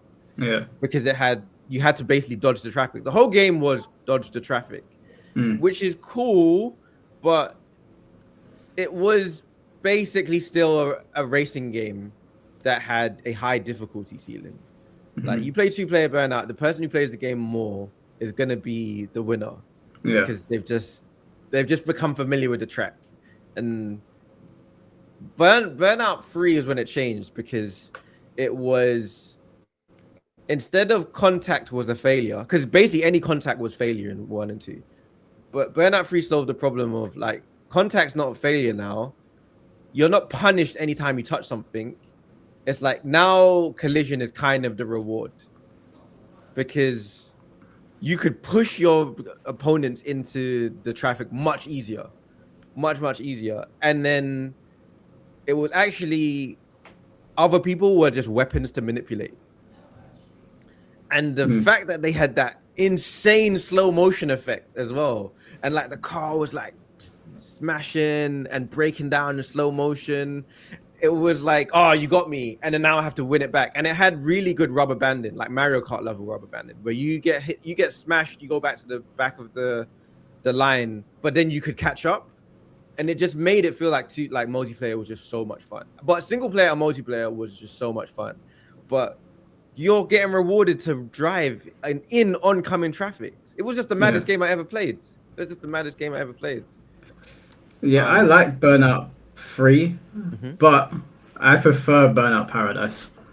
Wow! Yeah. Wow! I prefer Burnout Paradise. You prefer Paradise to the ones that came before. Yeah. Wow. Yeah, I Wow. know. Maybe, We're not maybe friends anymore because you're making mad choices. I don't see how this is a mad choice. I think it's not Arcade Racer. That's why I don't like it. It's not an arcade racer. I don't want to call it open world because the map isn't that big, but it feels open world. It's sandboxy. It's almost open world, yeah. But I love the fact that you could. Like, first of all, I played this game with a friend, so I have the memories of driving around with my friend, going to different locations, pulling up at a traffic light, and just jumping into a race with a bunch of other people. And I felt like the accidents you could have in this game was so much more devastating than Burnout 3. That makes sense. That makes sense. They were pileups. Yeah, there were pileups, and I don't know if people remember, but there was a part on the stage. It was in the demo, so it's quite a popular part. But it's like sandy, and then there was you could like sort of drive up something and do tricks. Talking about, yeah. And people would drive up on both sides and crash into each other. Yeah. Yeah, and then I think they would take pictures of it, of like who got the best slow motion. Yeah, it was. Take a photo. Yeah. Yeah, and then obviously when you boot up the game and it's the theme song, I think it's like "Take Me Down to Paradise City." Yeah. I was like, yeah, this game's got a vibe, man. It's a good vibe. That makes And sense. do you know what? For an old game, the online worked really, really well. I don't remember really being like, oh, I'm disconnected again. It was just pretty stable. Really solid. Yeah. Plenty of content as well, like plenty of things to do. You got loads of hours you can get out of that game. I think that's the first British game that me and you have chosen. Oh, Burnout's British. Yeah. I didn't even know that. Made in Guildford. Guildford. Yeah. Actually, no, that's wrong. Grand Theft Auto 4 is made in Scotland. Okay. Yeah. Okay. I didn't know that. All right. What's your next game? Tekken 3. Let's do a Tekken. Okay. Yeah. See, okay. So the first Tekken I ever played was Tekken 2. I actually played Tekken 2 at a friend's house. I had never heard of Tekken. He just put in this game, and I was just like, he was like, it's like Street Fighter but 3D, and I was like, what? So I never even saw it in arcades. I was like probably too young to go to arcades, to be fair. And I remember seeing that game and just being like, this is sick. Like, I remember being this game is sick. and I was like, "Raw, you can be Bruce Lee." Like I remember just thinking, like, just because I had never seen Forest Law before or anything. But Tekken 3 was when I could play the game. I now had access to the game. It wasn't a friend's house, and the game was also one I saw in arcades as well. But the game was slower than Street Fighter, but it just looked so realistic to me. It just looked so realistic to me, and it looked so stylish. And all the characters were like really readable, and there was like they all felt really different. Like Harang was like moving around like a lot, so he looked like impatient, and then like King looked like really slow and big. He's the wrestler. It just felt so different from every other game that I had seen. Do you know what caught my eye with Tekken 3? I think I saw Tekken 3 at the arcades first, and you know when everyone's doing their cutters in the like attract mode. I saw that and I was like, yeah, because back then my mum was taking me to Shotokan Karate, so I was watching it and I was like, oh, I recognize what Jin's doing, and I was standing there looking at it thinking, oh, this looks sick. And when you put Tekken 3 next to like the old MK games, it's like, right, this is a huge jump. So my attention shifted straight away. That makes sense. That's true, because they had real motion capture on the cutters that would just be like just there. Yeah, that game, honestly, man. I don't even want to go to like, oh, it was because of this or because of that, but I had just never seen anything like that before. I've seen Virtual Fire before, but I'm just looking at blocks. I'm just looking at primitives. Yeah. Tekken 3, it took it to the next level. Style, man. It had the cool music.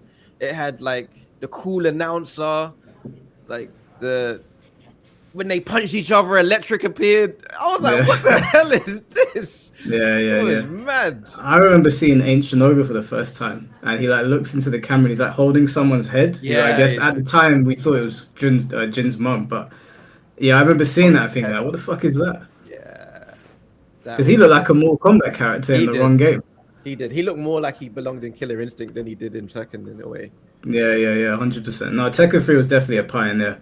I remember everybody was talking about it. I was salty because when it came out, Kazuya wasn't in it, and I was like, killed my guy. Now his fucking son is here. That makes sense.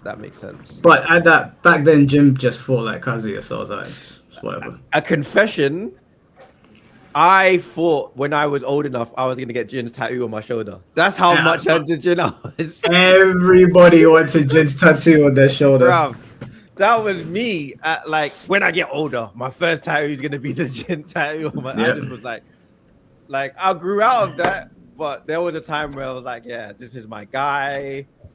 Yeah. And the game as well, just being the fact that I could learn to be good by just trying out left, right, or right, left, because it was just like, each input was just a limb. I was just like, I can be the best at the game. I just like trial and error. So yeah. Anyway, well, since you put a Tekken game on there, I'll put my only Tekken game on my list. Well, only one Tekken game on there. Only one Tekken game.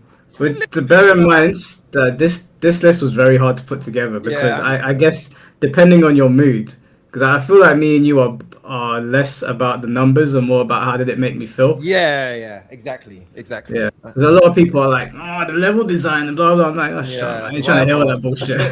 This is a vibe list. Yeah, this is vibes. But yeah, Tekken Tag 2 it holds a very special place in my heart because that was around the time when I started getting into tournaments. I got into tournaments back in the Street Fighter 4 era. I went to tournaments like during the Tekken 5 era as well, but I was a kid, didn't know what I was doing, and I'd lose very quickly all the time. So 2008 came around, I played Street Fighter 4, but I knew I wasn't really a 2D guy. And then Tekken Tag 2, and so, do you know, I'm going to do two at once. I'm just going to do two at once because these two coincide with each other. That makes sense. Tekken Tag 2, SoCal, okay. Soul Calibur 5 were around the same sort of era for me, and these were the first two games that I like placed well in tournament, and I beat good players. I remember I don't want to say the guy's name because he's gonna be like, you never did that because it's so long ago. You should say it because it doesn't matter. It doesn't matter. I went to I think it was either 360 Gaming or it was some. Do you remember SVB? Mm-hmm. Yeah, it was one. I stopped playing like competitively or like in the area Yeah. around the time Tag 2 dropped. Okay. So I only got to see a little bit of like, because King J used to do like events and stuff like that, like Yeah. at some point, but I kind of missed a little bit of that. So this was the first time I beat a very high level player, which was Dinosaur. Okay, Yeah. I've beaten Dinosaur as well before, but he's a better Tekken player than me. He's a better Tekken player than I'll ever be.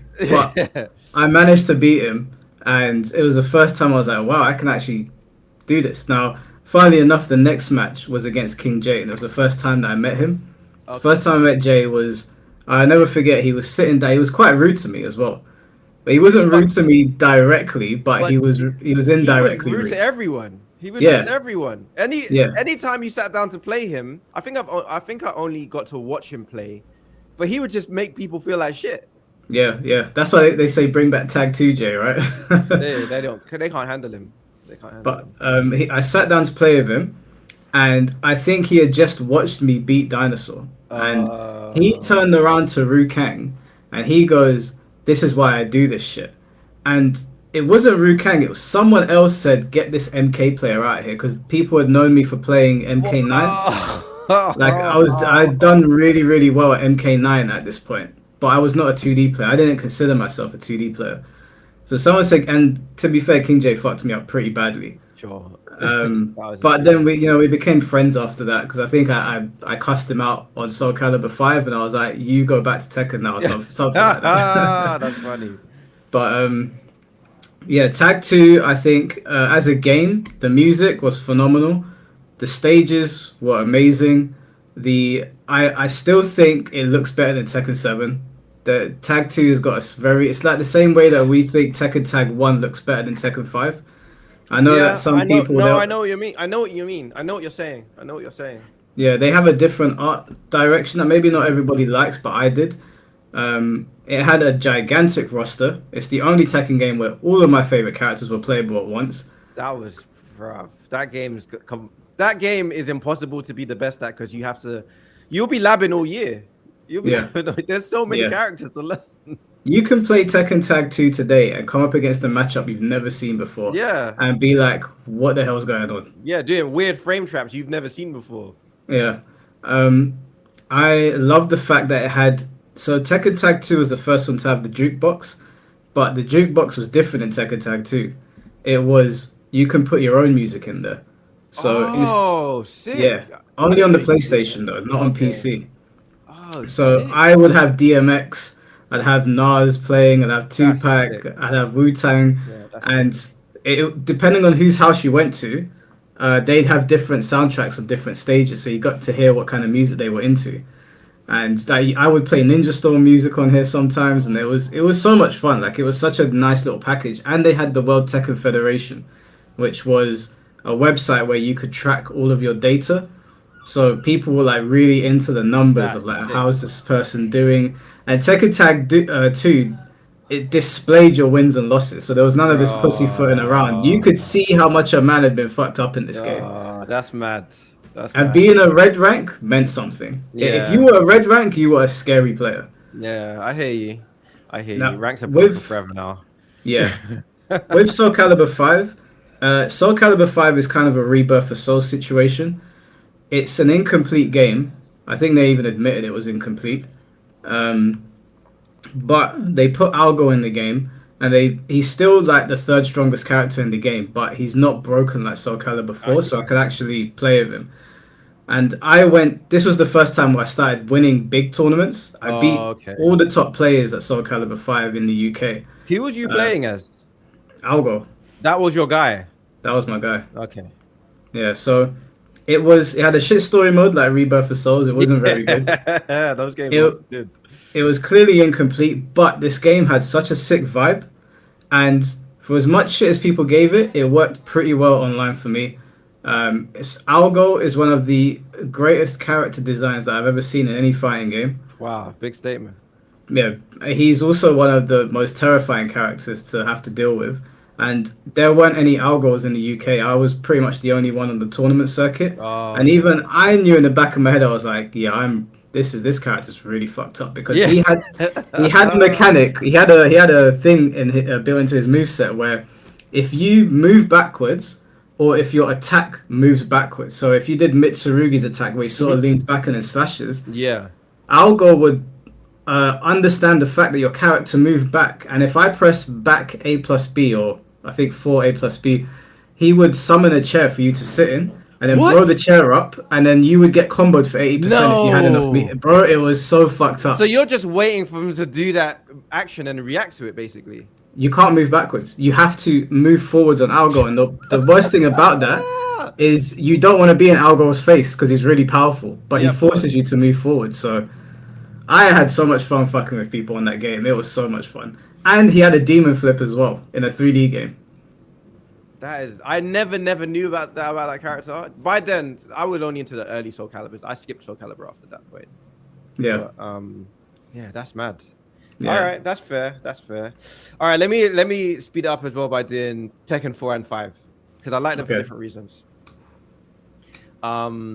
It's incredible I don't have Tekken Tag on here because that was kind of the defining Tekken for me, where I'm like, I probably played more hours of that than maybe any other Tekken, maybe. Yeah. Maybe not now, but for a long time it was Tekken Tag. But I would have You just have, you have to. You have to attack attack. exactly. But that one, I didn't want it just to be every Tekken. So, but the music in Tekken Tag was just the best for me. For me, Tekken Tag music is my favorite. Yeah. That's just the music I like. So the reason I put Tekken 4 in there is the same reason almost why I put Tekken Devil May Cry 2 in, but I for was better gonna say. reasons. Yeah. The atmosphere was legit the best. The best Yeah. atmosphere. It was so sick. It felt super serious.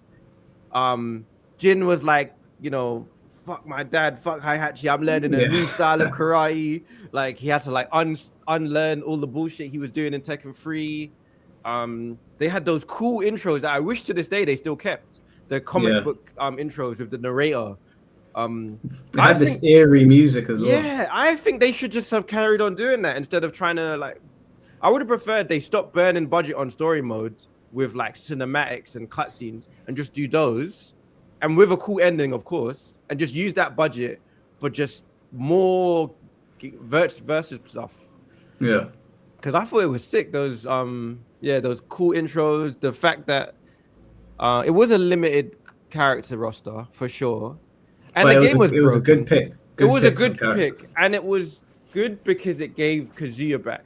It put Kazuya back. Yeah. And I was so happy. So and I happy was like, when I saw that's that. actually really. It was the first game that was a story one that had Kazuya, Jin, and Heihachi in the game, and it really like showcased their personalities by how they interacted with other characters. And then I just thought Tekken 4 was just really, really sick. Like It was also it was the most grounded one as well. Yeah, it was.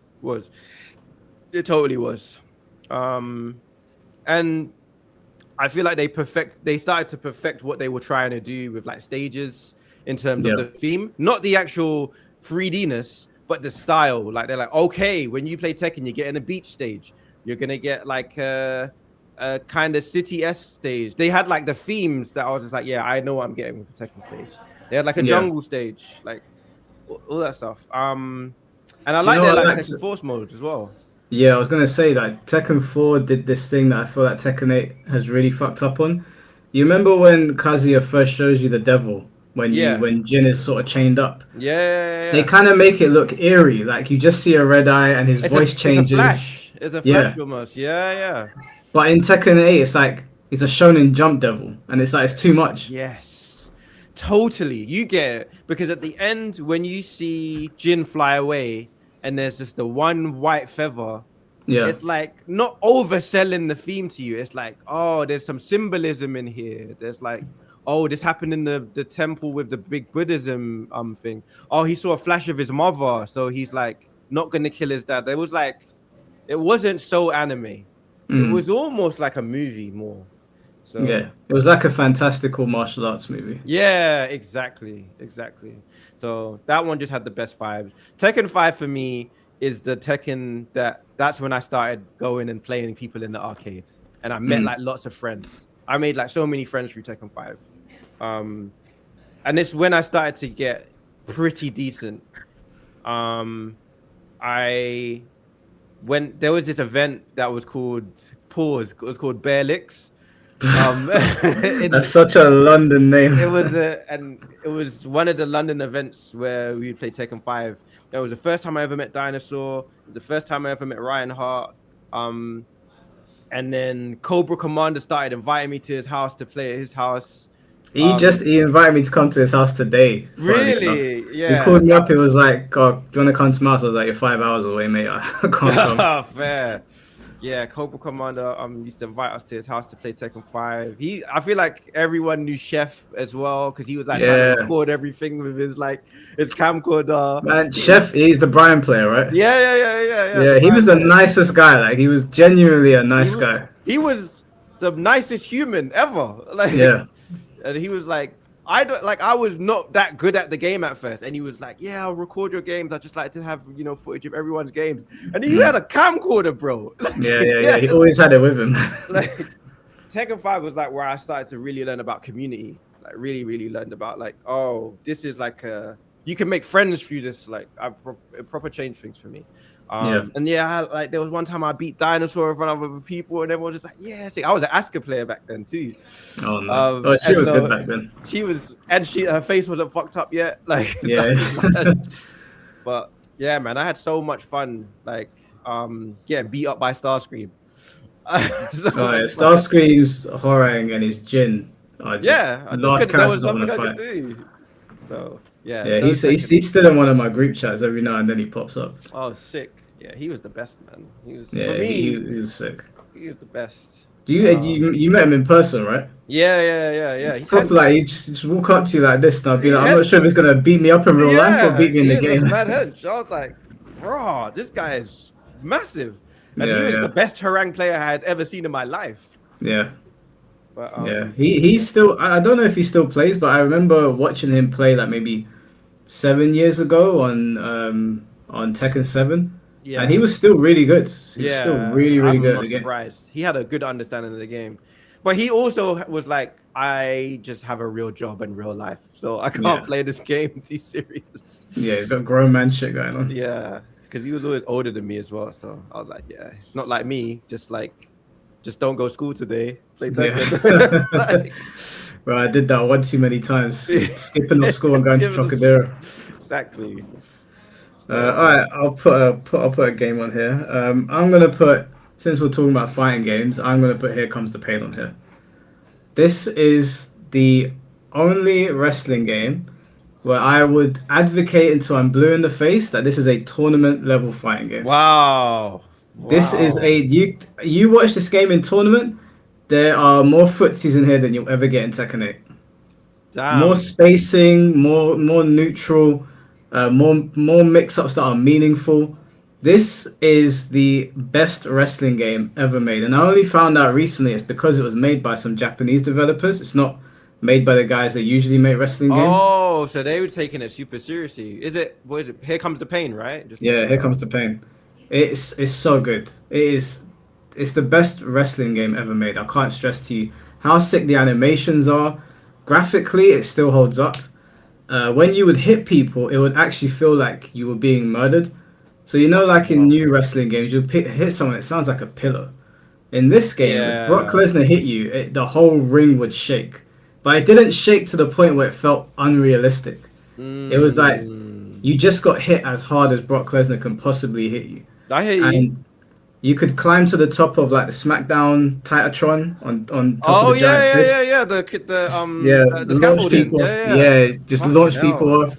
You could fight backstage. I think there was a helicopter you could climb into and then throw people off of it. Fucking hell, that sounds sick. Yeah, it was. I mean, we don't need to spend too much time on it. It's just the best wrestling game. You can legitimately run tournaments on this game. This is one of the picks that you had that made me want to go back and maybe change mine. Because I wanted to put SmackDown 2 on after I saw that I saw yours. So SmackDown 2 was sick. Because I had too much fun playing that game. Too much fun. It was proper sick. And I just looked it up, and it's the same director of this game. So okay, that makes sense. Yeah, SmackDown 2 was great. SmackDown 2, gameplay-wise, still holds up. I had too much fun playing it. So sick. And I also saw there's a game on this list that this studio made. Because I'm like, who made this game? You mentioned the Japanese developer. And it looks like they just made most of the SmackDowns. But they also made a game that I actually tweeted about last month that nobody knows is Eve of Rumble. Extinction. Oh, okay. They made Rumble Roses as well, I think. Yeah, it looks like they made Rumble Roses. Eve of Extinction is one of the worst third-person action games ever, but it just Oh, had really? a really good vibe. It was like, you know, those PS2 games where you're just like, this is objectively a bad game. Yeah. But yeah. I highly recommend you going back and playing this game. Oh, check it out. What? Do you know what you should do when you go to work and you're sitting with your mates that are doing some work? Just pop it on and just have a match, Yeah. and you'll really That get sounds into it. sick. Because Here Comes the Pain did this thing where reversing strikes was L2 Mhm. and reversing grabs was R2. Oh, you had to you could- know. Yeah, you had to see the animation coming to be able to parry it. So someone will get you in the corner. Like me and my brother got really sick at this game, and one of the good ways to rack up damage was Irish whip someone to the corner and then mix up your strikes and grabs. So I'd pick Kane and I'd do uppercut, grab, or I'll do uppercut, grab, and he'd be there like, I don't know what to do. There's too many Oh, mix-ups. because it's basically 50-50s. Yeah, it's a 50-50. That's- But the animations were clean enough that you could see what you was could coming. see it. Okay. Yeah. You Yeah. didn't feel cheated. You just was like, I didn't react in time. Yeah, but then there's added layers. You'll back up a little bit of Kane and run at them, and they think in their mind, "Oh, he's gonna go for a strike because we're in the corner." But then you Sure. stop and go for a grab. Oh, So that's sick. That's sick. yeah, good game. Oof. Let's put SSX3 on there. Yeah, this is an interesting one because I was always a Sledge Storm guy, but This I'd like to- game is in my top 5 of all time greatest games. Bro. I still play this game now. If I'm like, I just want to relax, I'll put this game on. Mm. Like, this is one of the best games for like power fantasy of feeling like you're awesome. Okay. Because you're doing tricks that are inhumanly possible, but there was a skill ceiling where if you did them a certain way, it would multiply, and you could combo them. So when you were in the air and you did like a trick, if you did like go into a Superman pose on the board, that's like a certain amount of points, but it would like rack up by how long you're holding it in the air. So if you get really high and you just hold it for a long time, it would just be like, and it would just like go higher. Okay. But if you also did like certain things with certain moves, it would multiply. So like I memorized all of them. So if you do a Superman but 3 backflips, it would multiply and it would give it a new name. And there would be like special name unlocked, and it would call it like a monster trick. But then when you land, if you land basically by doing what would be like a manual on a skateboard, where you just land the board so that only the bottom of the board is like landed, and you just hold that, you could just hold that to the next thing, it would combo. So That's you could pretty sick. do the whole track and combo a whole trick all the way down. And I used to play with my friends, and I would always win because I could hold the manual the whole way and hold the combo the whole way. So they would see their points going up, and it would go higher than my points. But then we'd get to the end, and then it would start calculating mine. And so my points would just be going and going and going while it calculated the combo. And then I would win at the end. And it'd be like, how the hell did you do that? Like, I was beating the whole time. But I was just, honestly, the game was so sick. And it had avalanches as well, where like if you go on certain parts of the track, then you'd like, then the snow would start chasing you. And so if you slow down, you just get caught in the avalanche. So then you'd have to like use boost. Oh man, the game is so sick. That sounds sick. My brother played that a lot. I played Sledge Storm a lot, so I think I skipped over this. But Sledge Storm, I don't know if Sledge Storm was as fun as that, but it was one of those games where like you just sit and it's like a comfort game. Yeah, exactly. That's a good way of putting it. Comfort game. Yeah. Yeah, I love those games. And the sounds- characters had like really cool personalities, like, and they would say cool things in the air. And they were just enough stylized that they'd be like, oh, this is Japanese schoolgirl, like whatever her name is. And she was like Japanese stuff. It wasn't in that realm of like when games are trying to be too real yet. They were still kind of fun and goofy. Yeah, I feel like we've lost some of that magic of just being goofy. For sure, dude. For sure. You need more goofy characters. Who's the guy in, is it Virtuefire? No, Dead or Alive. The Dead or Alive guy with the green hair.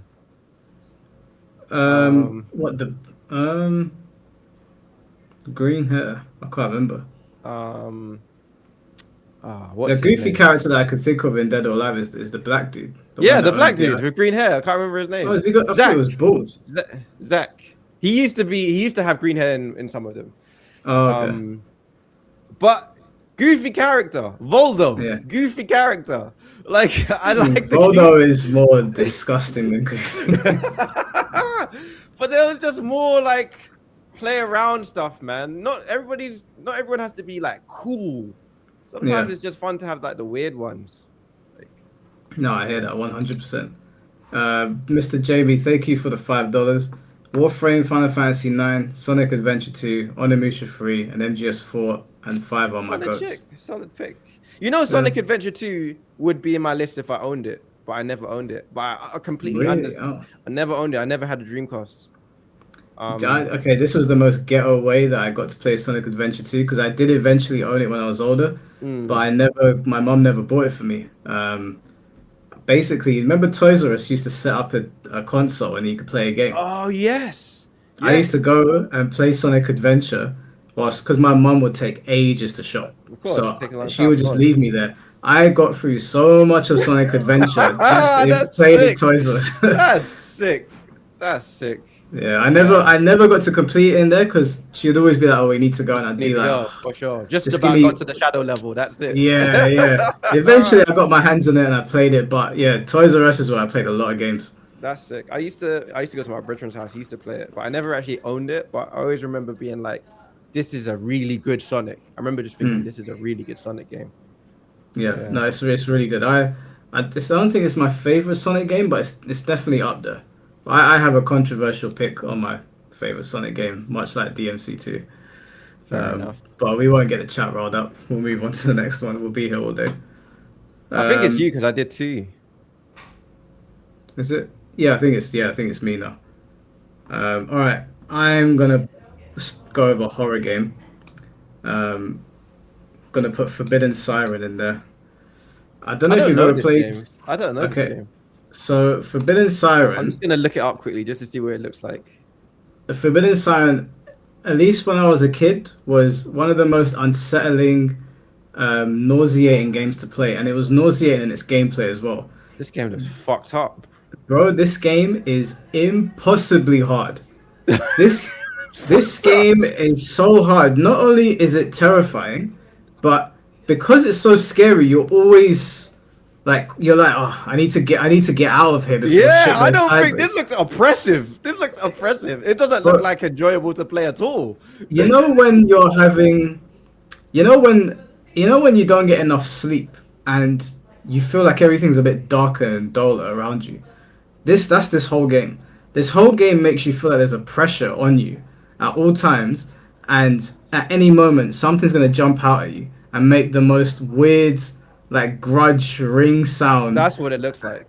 Yeah, and the thing is, you would, in order to get around in this game, you would have to see through the eyes of your enemy. But your enemies are all these possessed, weird islanders. So you would look through their eyes, and then you'd hear them making these weird noises. And sometimes you would look through their eyes, and they would notice you. So you would watch yourself getting run down by No, some that's next fucked up. man. That's fucked Yeah. up. So you're actually watching your own death. Yeah, and it was not only difficult because of how nauseating and claustrophobic the game was. The game was actually just really fucking difficult. Yeah, Like, they designed it so that you had to be precise with everything. And because of that, and because you're also panicking because there's some weird woman that's chasing you down the road, I saw her. She looks horrifying. bro. This game is people hate this game because of how hard it is. It's so good. Like, I was torn between putting this and Kuon on here. I don't know if you've ever seen Kuon, but No, I don't it's another really rare Japanese horror game. It's actually one of the most expensive games in the world to own now. Oh, it's rare. Yeah, it's rare. I luckily found a copy of it in Okinawa. I don't know if the guy knew what he was sitting on, Oh. but me and my friends, no word of a lie, my friends, I know they're watching right now. They can message in chat if I'm lying. We went into a store in Okinawa, and Kuon was in there, and it said 5,000 yen, and I was like, Bro, do you think that was a mistake? it must have been, because I looked at the owner and I was like, oh, you got Kuon. And he was like, yeah, he couldn't really speak English too well. My Sure, Japanese but wasn't great, sure. so I was trying to communicate with him. And he was like, yeah, 5,000 yen. And I was like, Okay, That's so still I quite. get. That's probably still a lot of money for an old game. There, that's like £30 Yeah, but or bro, like this game is 25 worth. pounds.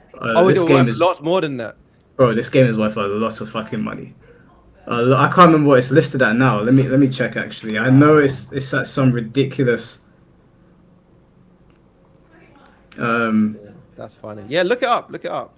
it goes Yeah. from anywhere between 230 to 650 Oh yeah, pounds. all right, cool. Yeah, I was trying to defend him and be like, no, he probably gave you a little 20% off. Like, My he boys got were looking finesse. at me and they were like, "What are you so hype about?" And I was whispering, so I was like, "Get out of the shop. Let's leave now. Let's go." Yeah, what? Before they changed their mind. Before they changed their mind and they're like, "Get these foreigners back in here." So we left, and I Oh, said to my boys, "Yeah, that's this so like funny. I've still got it sealed over there." Um, but That's funny. I played through it. I found an emulated version, and I was like, "I'm not opening that one. I'm gonna play through it without opening that." It's really scary, but I feel like Forbidden Siren scared me because of how difficult it was. Yeah, I couldn't get anything done, and then I'm yeah, you're panicking because oppressed. someone's on me. When you're trapped. Yeah, that's not a nice feeling. But yeah, Yeah. that makes sense. Yeah, yeah. You know what's funny? People keep saying that there's no From Software games in our list. Um, Sorry and guys, we're not LARPers, man. I ain't trying to be like that's performative. basically it. Because I've made 2 YouTube videos to talk about maybe three of the 5 videos I've made have mentioned the genius of Dark Souls and From Software games, Yeah, but yeah, they're they're not, brilliant. because I recognize their brilliance.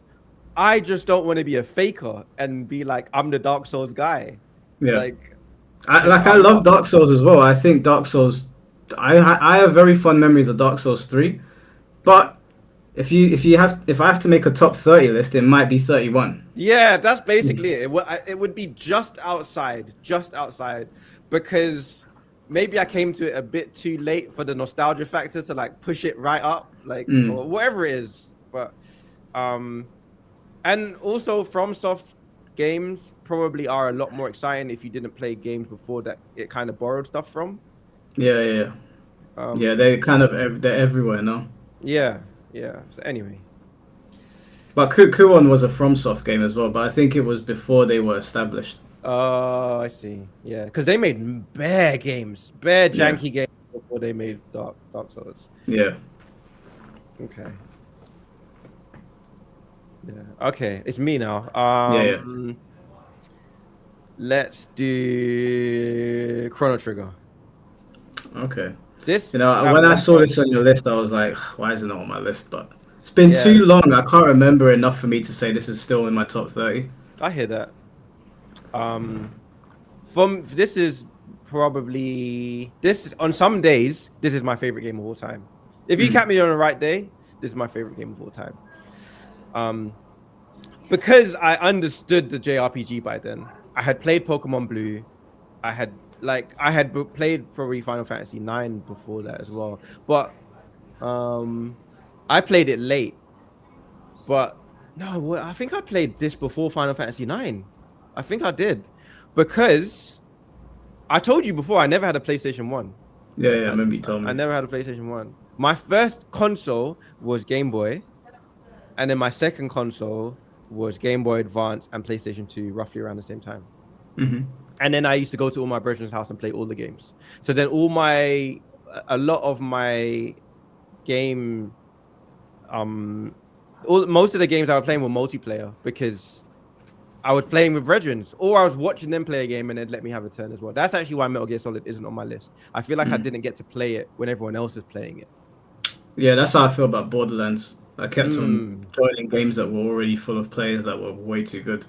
yeah, that's exactly. What Chrono Trigger was the first game. Once I figured out Z-SNES on my house PC, game over. You gave me access to all the Super Nintendo games. Game over. So obviously I played all the Dragon Ball Z games. And then I was playing old Donkey Kong, etc. But Chrono Trigger was the first game where I was like, I love this game.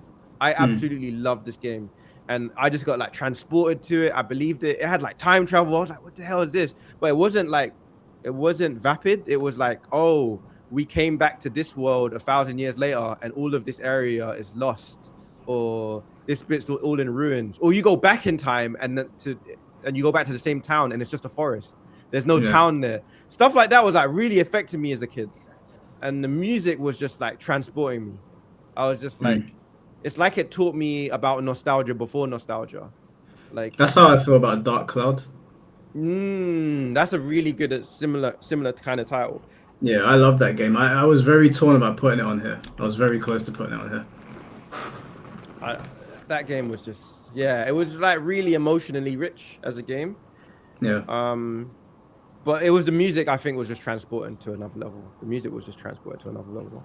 Yeah. The artwork is Toriyama as well, right? Yeah, exactly. Akira Toriyama's art through the whole thing, and he wasn't dialing it in.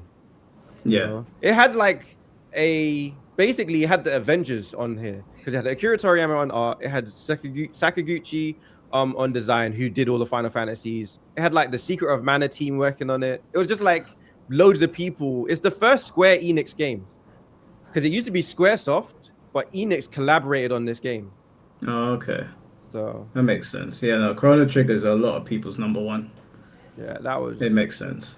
Well, I mean, guess all the endings and everything. Had to go on game FAQs and play through and do all the game endings and everything. I've played Chrono Trigger and I know I finished it, but it's been so long that I can't sit here and be like, it's still my top 30. I'm sure if I replayed it, the memories will flood back in. Of course. Yeah, don't LARP. Yeah. I saw it on your list and I was like, man, I know I loved Chrono Trigger a long time ago. Probably later than most people because I think my friend was on it first and I was years later because I was very late to the RPG scene compared to other people. But I feel like that. I was too, actually. It was, if it wasn't for emulators, I did play, other Final Fantasies, but I was catching up.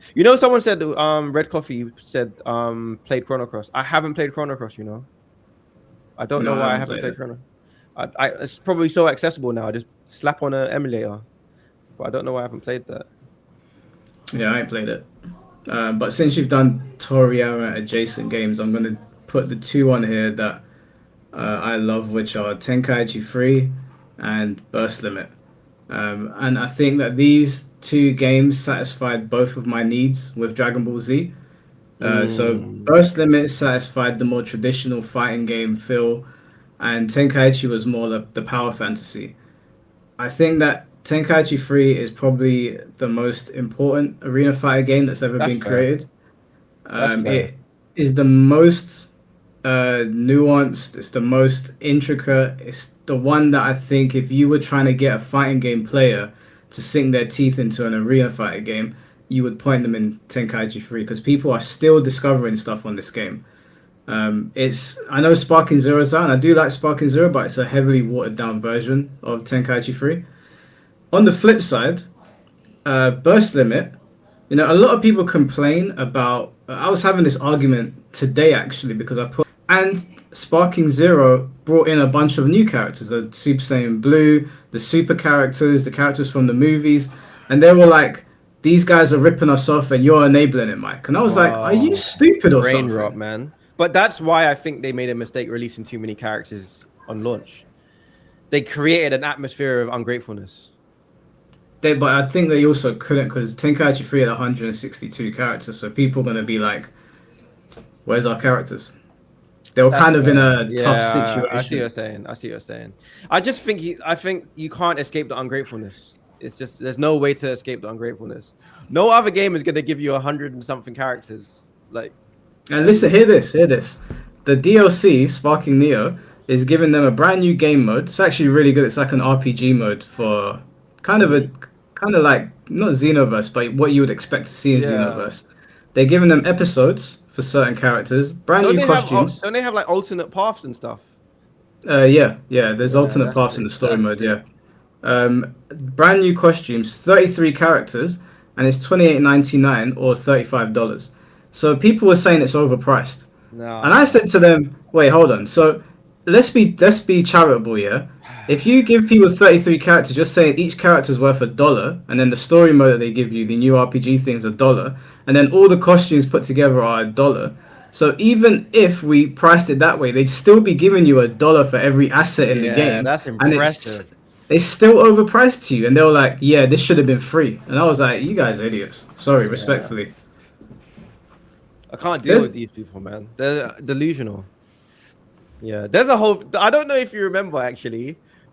This was maybe 2 years ago. Some girl, I think she was an MK player. Some girl, tweeted, why are fighting game, people? Why are people in the fighting game community so broke? Like, and it like went crazy. And her whole thing was that they're like always complaining when they have to like pay like $5 for something that's usually fair. yeah, And I remember it, like it went hyper viral. People were like dunking on her for ages. But there is this element of fighting game community people don't like to spend any money on something that even if it's a good deal. yeah. No, it's true. They actually don't. There's legitimate arguments to make for some things, Yeah, but of course. the Sparking Zero one is not a legitimate argument. Poverty FGC. It really is.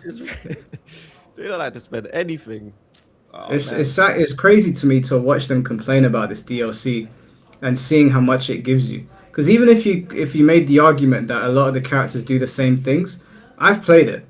There's at least 15 characters that are unique. So even that, I was like, over in That's Tekken, mad. we get 4 characters a year and they're spaced out. And like we understand it takes a lot to build a Tekken character. Yeah, My complaint for Tekken DLC would be the picks, not the work that goes into the picks. that's fair. That's fair. The choice, But- who you're wasting the resources on. Yeah, like I would have picked someone like Wang Jinrei or Jinpachi or Ancient Oga over like Bob, the Bob Roger and Kunimitsu. But that's fine. Like those characters ain't for me. That's okay.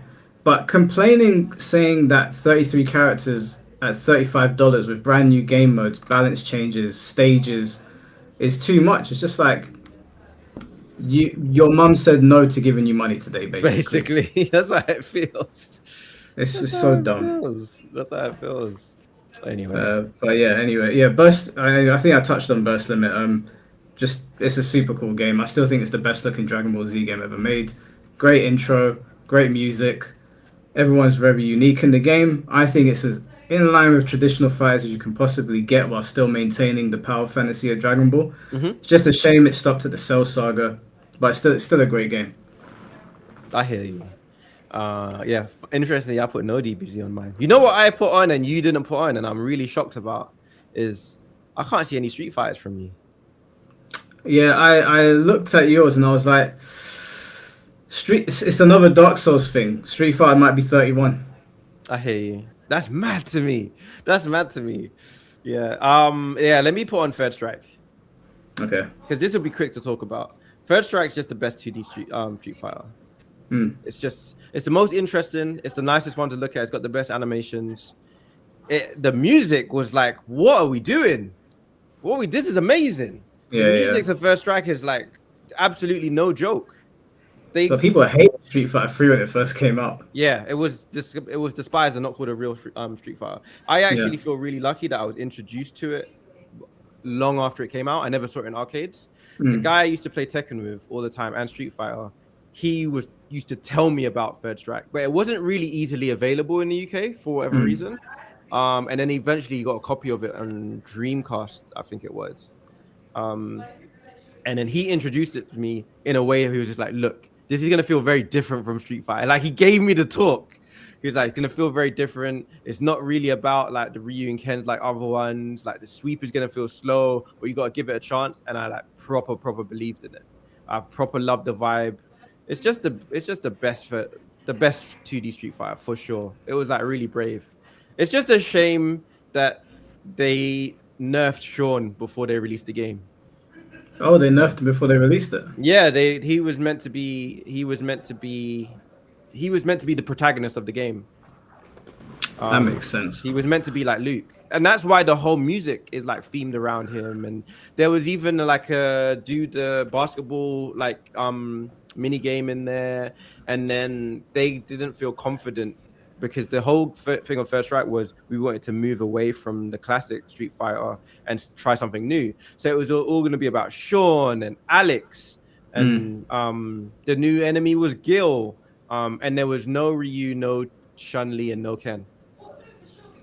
Yeah, I remember they had to add in Street Fighter 2 cast members into Third Strike. I think wasn't Akuma or was it Akuma or was it Chun Li that they added in? I can't remember. I don't know which ones it was. I just know that there was like Second Impact and then there was Third Strike because they was like basically they were patching their own game, basically re-releasing their Yeah. own game, and then Second Impact has some amazing music and levels. I hate that they didn't just keep the old backgrounds. Like they're basically really releasing the game and not keeping the old stuff. And I wish they did more of Yeah. that. But Yeah, I do think Third Strike stages are the best ones, but yeah, it was a bit weird to see them just take the entire stages out and then replace them. 1 second.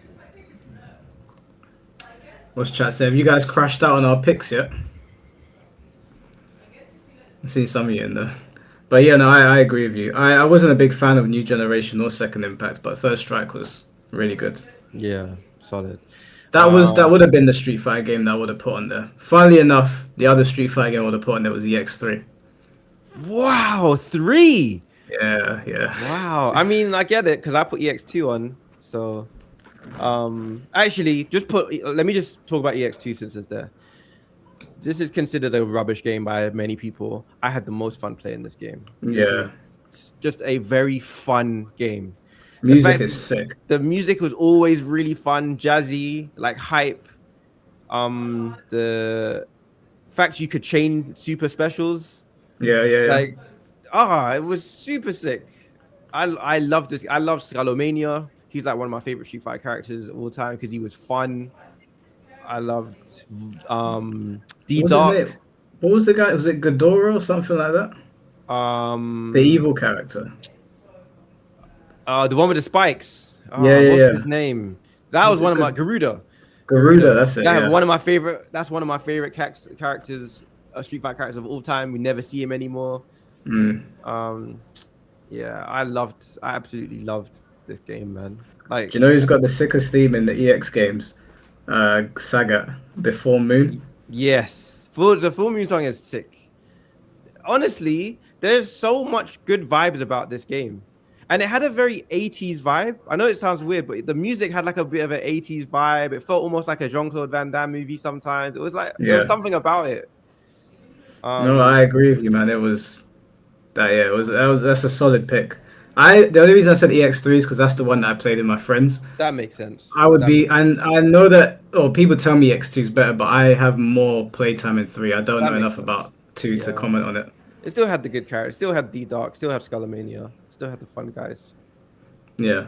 I can do Mario Kart quickly because it's not much to talk about here. But this is that game when your boys come over. It's like we're playing Smash. We're playing Mario Kart.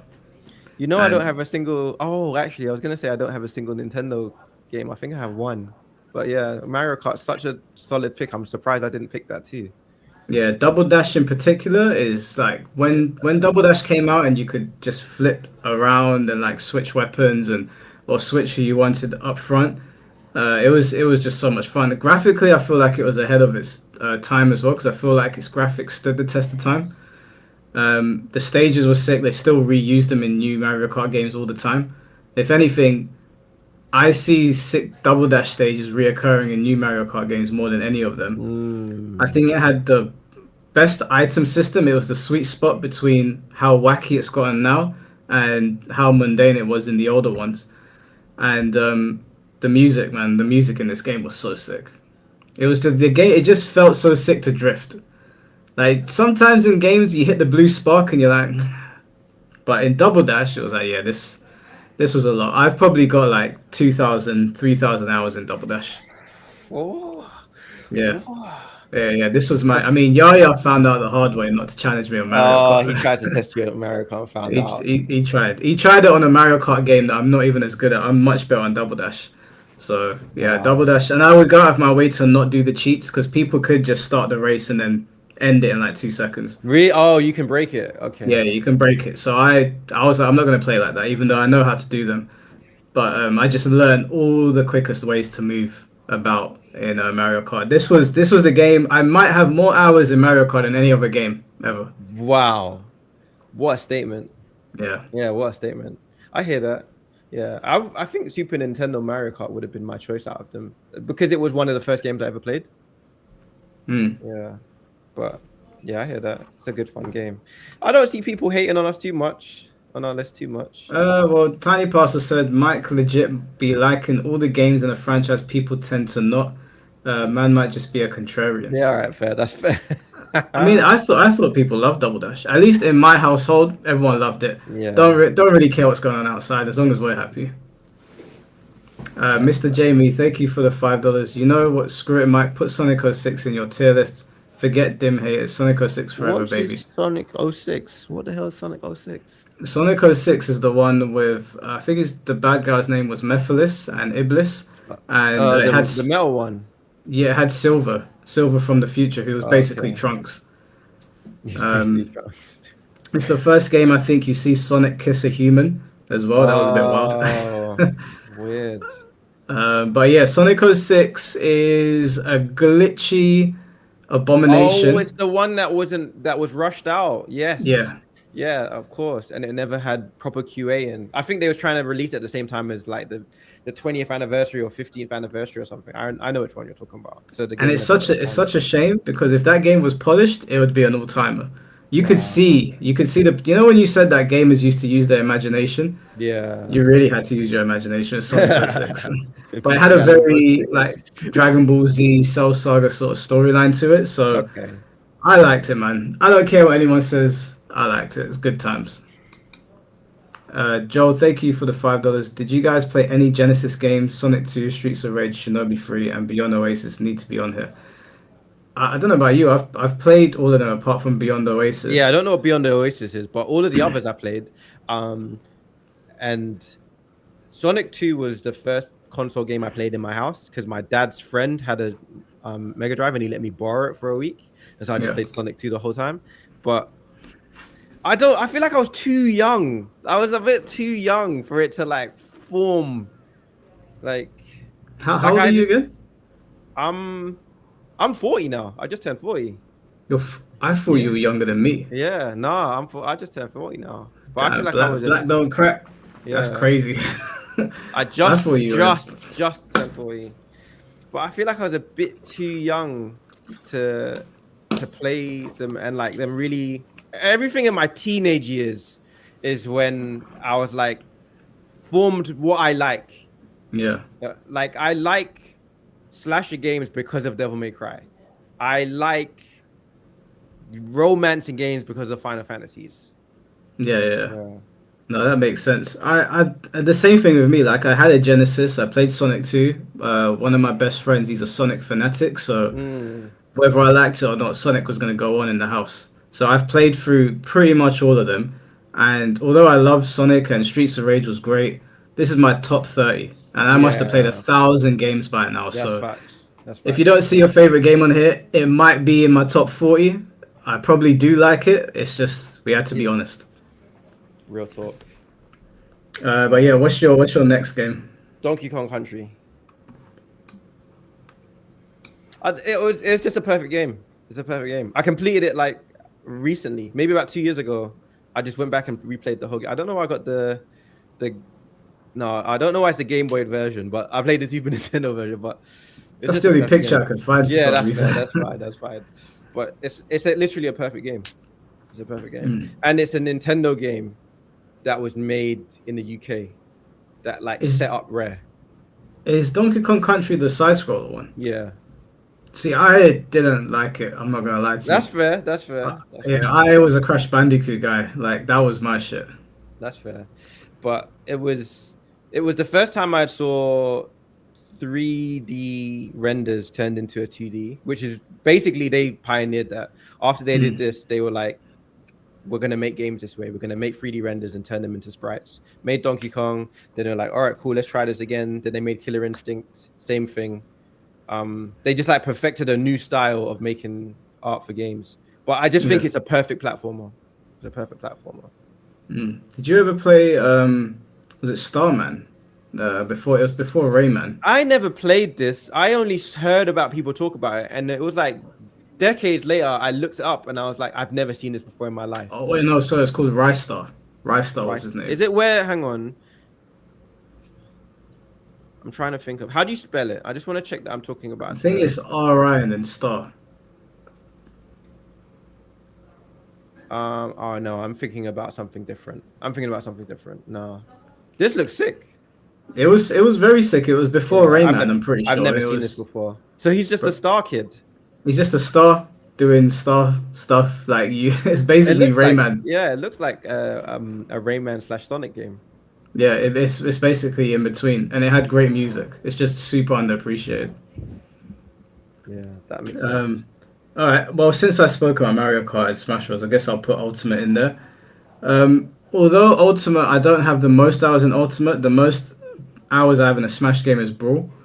But Ultimate, I think, is just Ultimate seems impossible. Like when you say Tekken shouldn't exist, and Yeah. then you look at Smash Ultimate's roster and you're like, how did this even How did that happen? happen? Yeah.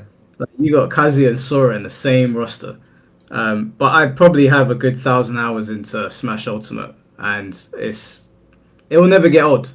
I will probably never get bored of playing Smash Bros. Wow. Or move on to or be like, oh, I want to go back. Every time a new Smash Bros. Game comes out, I'm like, this is now my game that I'm going to play for until the end of time.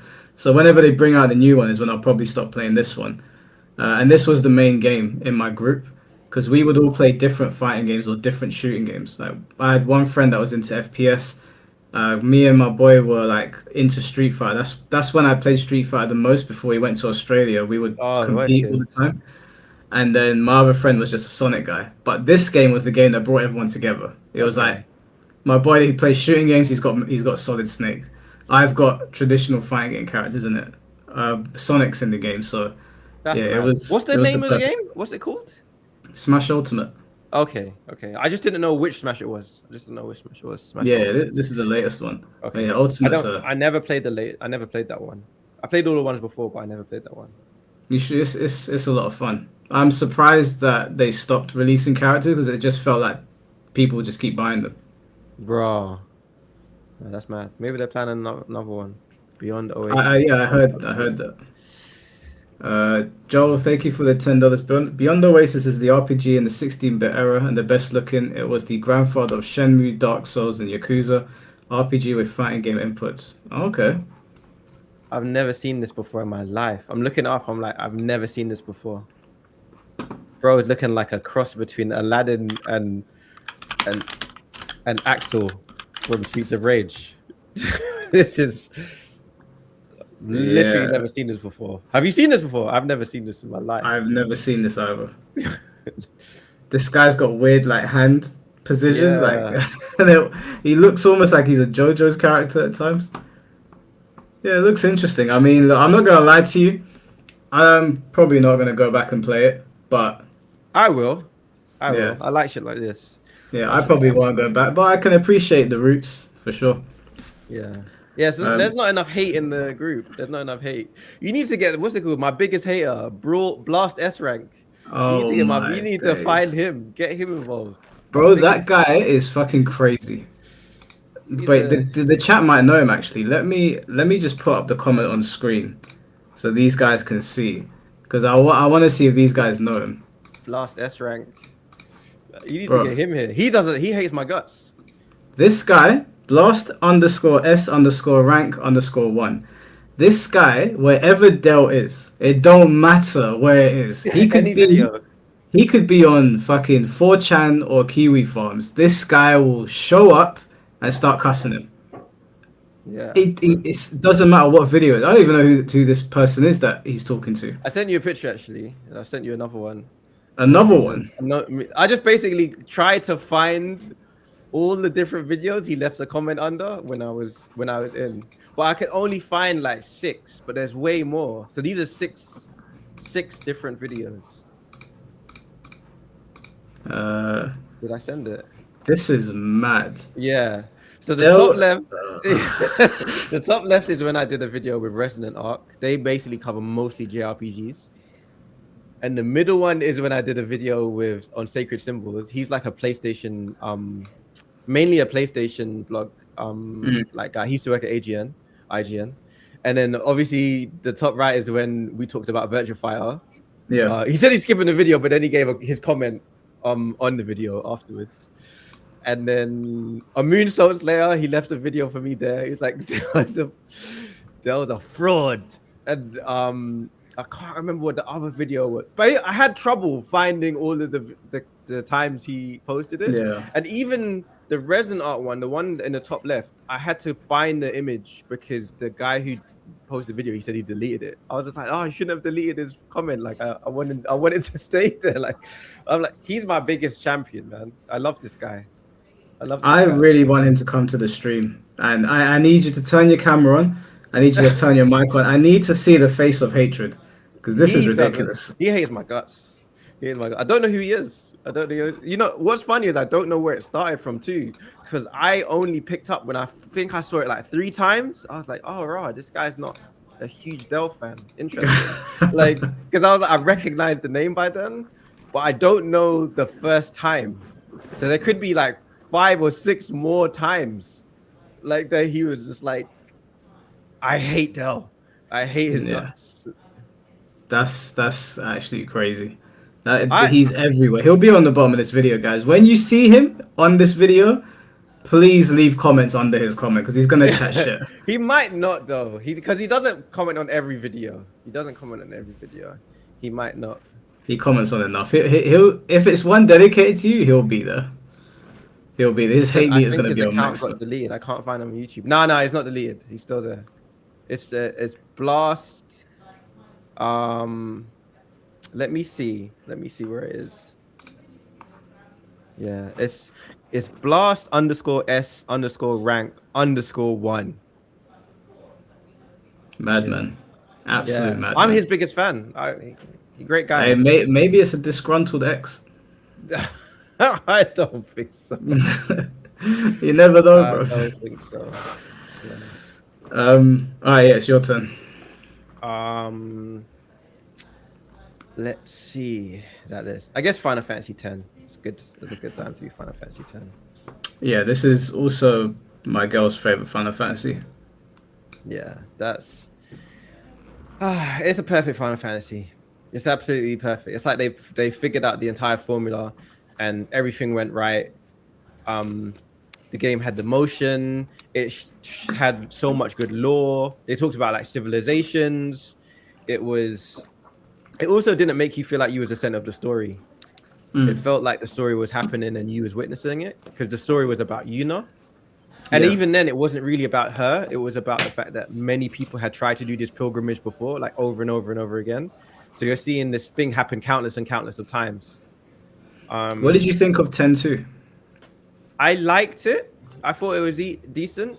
I liked it. But it took a little bit of shine off away from 10, because 10 was like a complete story. But I liked it. I liked it. Just, it wouldn't be in my top 10. You know, other than PT, Final Fantasy X, you know the demos you used to get from like the Tesco magazines? Yeah. This would probably be my most played demo. Oh, you know, that's the guy in the red. What's the guy in the red?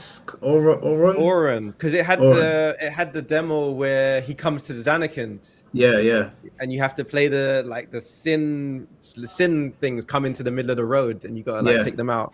Yeah. That demo, I played it to death. I always remember the scene where Auron was holding him on the bridge that cracked. He was holding him up. Yeah, that was a good demo. That had so much atmosphere, and it had like really cool music for the atmosphere. It was just a perfect game. It was a perfect game. Yeah. Like, I never felt like any other game has really matched the atmosphere of that game for me. Yeah, that's it for me. All right, I am gonna go ahead and put a Yakuza game on here now. It was very hard for me to not just put every single Yakuza game on here, but I said, you know, let me put the ones on here that made me feel something the most. Yakuza 0, obviously, like, you know, when we say that like this is a gamey game, I feel like that's Yakuza. Like Yakuza has everything in it. It has comedy. It's very serious. I don't know why I didn't put Yakuza 0 in here. That's my favorite one. It's most people's favorite one, and it's I played Yakuza in chronological order. I didn't play them. Yeah, I didn't play them by release. I dabbled in the old ones before they got remade, and but then I really sunk my teeth into it when Yakuza 0 came out. And because they take so long to play, whilst you're playing one Yakuza game, there's another one already coming out. That's right. Yeah, you're Yeah, playing as so your squad. I just think that the character work in this game is phenomenal. The four captains, Shibusawa Hmm. being the final one that you fight, is like the music, um, the two dragons music was incredible. Getting to see your relationship with Nishiki before it all goes to shit later Hmm. on was really cool. Getting to see him without the dragon painted in, so he's proper young Kiryu. He hasn't really got his dragon yet. The casino games, the everything, even the host club missions, they were funny. The sub stories were excellent. The combat is still, I think games still like try to replicate the combat in this game. They, you know what's funny too is it has the thing that many games are afraid to do, that Dark Souls does, where Mm. they just straight up give you a situation and you're not gonna win, and you don't Yeah. like you're you face something that's like really frustrating that humbles you and like Mm. interrupts the power fantasy. Who's that That's big guy? Mr. Shakedown. Yeah, Mr. Shakedown. Mr. Shakedown bullied me. Yeah, Bullied me. I legitimately felt bullied. yeah. Like, That's the first time the illusion got broken because you're playing as Kiryu and he's like a one-man army. Mhm. And I see Mr. Shakedown walking down the road and I'm like, oh, I'm just gonna go beat up this I NPC. honestly just assumed he was a big guy, could get lots of EXP off, or Yeah, yeah. bro, Flattened you. bro. And he I takes was all your shit. take everything. The next time I saw him, I ran away, Mike. Yeah. I ran away. I didn't fight him until endgame. I actually, Yeah, I saw him and I got scared. Like I was just like, "Holy shit, it's him!" I yeah. had to run away. Also, this game was not. I feel like some games and some movies are really afraid to torture characters on screen.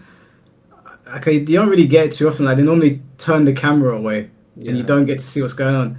This game's got a really brutal torture scene where even I was like, "This is really fucked up." And yeah, you yeah, get to the point where you feel for that character. I think it was yeah, Tachibana. yeah. Um, I actually felt like, oh, I wish this didn't happen almost. yeah, yeah, honestly, and then um, Majima's story with the blind girl. It was just like I felt so bad for him, but at the same time, I was like, okay, this is his. This is why we have the crazy Majima now. So yeah, Yakuza Zero is one of the best gaming periods of my life because it was around about the time where I'd stopped playing most other games and I only played fighting games. And my friend Dwayne, you might know him. His name's Darky Diz. He used to play a lot of like different fighting games. I don't think Um, so. he he put me on to Yakuza because he was going on about how funny they are, and he kept posting clips. And I remember he posted a clip of there's a mini game where Kiryu can go into like those small rooms in Japan, and there's just a Yeah. tissue box, Yeah, and he yeah. turns The the private TV on room. it. Yeah, there's an actual Japanese porn star on the screen. And Kiryu can phone up for more time, and then at the end of the mini game, he looks at the tissue, and I was looking at what the fuck is this Yeah, game? what So is this game? Yeah, that's the best yeah, way to promote Yakuza. Forget the gameplay. Just all the funny stuff will make you just be like, "What is this game?" yeah, it was a funny and sad and exciting experience. Really, really exciting. I hear So that. yeah, 1 second, 1 second, 1 second. Give me a second. no worries, bro. Makoto, that was her name. Yeah, yeah, yeah. I had a really hard time not putting every single Yakuza game on here. I ain't gonna lie. I had a really hard time not doing all of them. Let me see if I missed any of your messages. Densetsu, thank you for the €2. Respectfully, seems like the Sasuke pick suits him. I need him to come to the stream and talk to Dell. He can't be hating like that. That's such weirdo behavior. I know he's probably going to see this. We need you to come to the stream. Dell will come if you're here. He'll show up. You do miss the vibes of the old PS2 Yakuza games. Yeah, I mean, the vibe. I get what you mean. I feel like the older Yakuza remake games they did capture that vibe, but I do feel like Ichiban's games are a bit of a departure, even though I still enjoy them. At that point, just put one and say it represents the entire series. Yeah, we could have done that, but then I could have done that for a few games. So I thought, let me put the ones that made me really feel something, because you want to put things in here that are super unique. And even though they all made me feel something, like the end of Yakuza 7, you feel sad. The end of Yakuza Gaiden, you feel sad. But these are the ones that I think stood out to me. But yeah, all right, it's your turn. Let's try and speed up a bit. But Final Fantasy VII Remake, I need to put that on there. I've got no thoughts on this game. Yeah, fair enough. I think it's a near perfect remaster. Okay. Is it a remaster or a remake? It's a remake. Okay. It's a near perfect remake because you can't do a remake properly. And I made a whole video on why remakes don't work. But I think they did the right thing by saying what's in that other room that you never went into, more than what can we change about the original thing.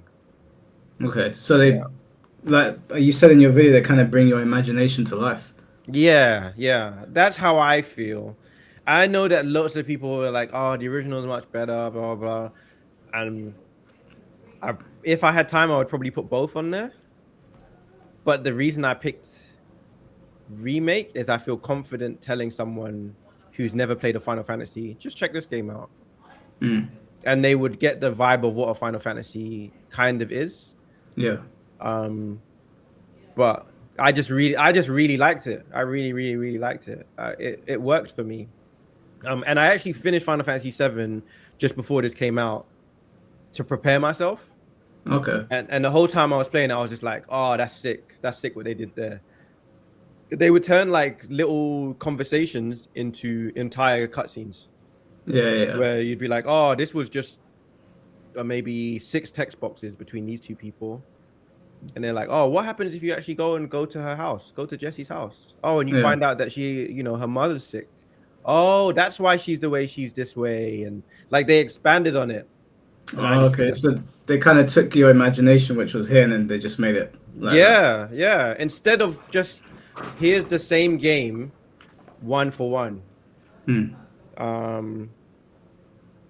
That makes sense. And I mean, they had to because everything in remake is disc 1 of the original Final Fantasy VII. Every game is one of the discs, basically. That makes sense. So is there one more disc coming out then? Yeah, and then that's it. Yeah. So instead of you playing one 70-hour game, it's 3 70-hour games. That's pretty cool. I'll probably invest in it when they're all out, because I remember I got the first one for free because I think they put it on PlayStation Network. Yeah. When they all come out, I'll probably play them. I really like it. I think that the fight system is proper sick because it's kind of borrowing from Kingdom Hearts. Where it's actually just you're basically playing a slash. You're basically playing like Kingdom Hearts, but then when you need to switch to another to do when you need to switch to do like a spell or you need to do a special move, once you hit the select screen to choose, you hold. I think it's hold L1 or whatever. The game like slows down, so everything moves in slow motion while you choose. That's pretty cool. So you still feel like you're playing a Final Fantasy where you need to choose your options, but you're also like slashing and dodging and blocking. But when you need to do something that's like, oh, I need to select that thing, it's slow motion in the middle of the scene, like halfway through the swing. You're like swinging your sword like in slow motion as you're choosing what you're gonna do, the spell afterwards, and just keeps the action like really. It's a sick game. That does sound. It makes it at least a little bit like a turn-based. Yeah, sort of thing. exactly. Where you can still plan, and you're watching your bar charge back up. So you're just like, oh, I just need to evade. It's charged back up. Okay, I can go to slow motion, and then cast the reflect, or wherever it is. Yeah, I'll definitely give it a go. I've played the original, so it'd be nice to experience this. All right, I'll put JoJo's All-Star Battle Royale on here. This is another Rebirth of Soul situation where this is quite possibly the worst online fighting game I've ever played. It doesn't work. It doesn't work online. And it pains me because I put so much hours into this game learning it, because this is legitimately a difficult anime fighting game to be good at. Oh, okay. Kind of feels like a cross between Tekken and Street Fighter. It has Street Fighter type links, but it operates on kind of a 3D playing field. Not really, but kind of. Sort of similar to Budokai. And much like Rebirth of Souls, everybody's very unique. Everyone's unique. Like if you pick Dio, he's going to be super different to if you pick Funny Valentine. So Mm. I absolutely love this game. I feel like it captured the essence of JoJo's. If you are a JoJo's fan and you haven't played this game, I don't know what to tell you. You are completely missing out. It's just a shame that for all the effort they put into this, for all the good music, for the vibe that they gave this game, you can't play it online. It just does not Is that work bad? online. Bro, you could be sitting in the next room. It will lag out. It's terrible. Wow. And do you want to know what's the worst thing about this game? They released it originally, I think, on the PS3, and it was really bad. And we were like, "Ah, it's a PS3 game, whatever." Then they re-released it. They updated it and re-released it on PlayStation 5, and the online was no better. Oh, they re-released the same broken game. The same broken game. And it made your list. What is going on? But as a fighting game, like if we were in the same house, if we were like in university and we were playing a game every night, It's really fun. you would never get bored of this game. Okay, that's it. Massive That's such a roster, shame. and also like the stage interactions as well. It's like a love letter to JoJo's fans. It's just a shame that they didn't let it work online. Yeah. They still play it in tournaments. Like I was talking to someone that plays games over in America, and he was saying, yeah, you any fighting game tournament you go to, JoJo's is there. So it's always a side game. Hmm. But, Okay. yeah. Yeah, no, that's interesting. I never heard of that game. Yeah, I never heard Yeah, of that well, game. maybe one day if you're in the UK we can try it out, but it probably is Yeah, not of gonna course. work. Of course. Let me put Uncharted Lost Legacy on there. This is my favorite Okay. Uncharted game. Whilst you're putting it there, I guess I'll put my favorite Uncharted game there as well because they're very similar. Mine's is I Among mean, Thieves. absolutely solid. Absolutely solid. The reason I picked Lost Legacy is because it took all the best parts of all the Uncharted. The gameplay was figured out, all of that stuff. But what I really liked is the two girls hate each other's guts. Mm. And so that back and forth, like it's fun to have, Sully and Drake go back and forth, but it's different with the two women who absolutely hate each other's guts. Yeah. And because you're always in previous games seeing them from another person's point of view, you don't realize how deep their characters are. And so I just thought it was my favorite Uncharted. I just really like the characters. Yeah, I just really like the characters. I would even say if you've never played Uncharted Lost Legacy, don't play it. Just watch a whole playthrough of it. It will be the most fun movie. It's so fun. It's so fun. I enjoyed it. I've played all the Uncharted's. Uncharted 2 story mode is the best one for me.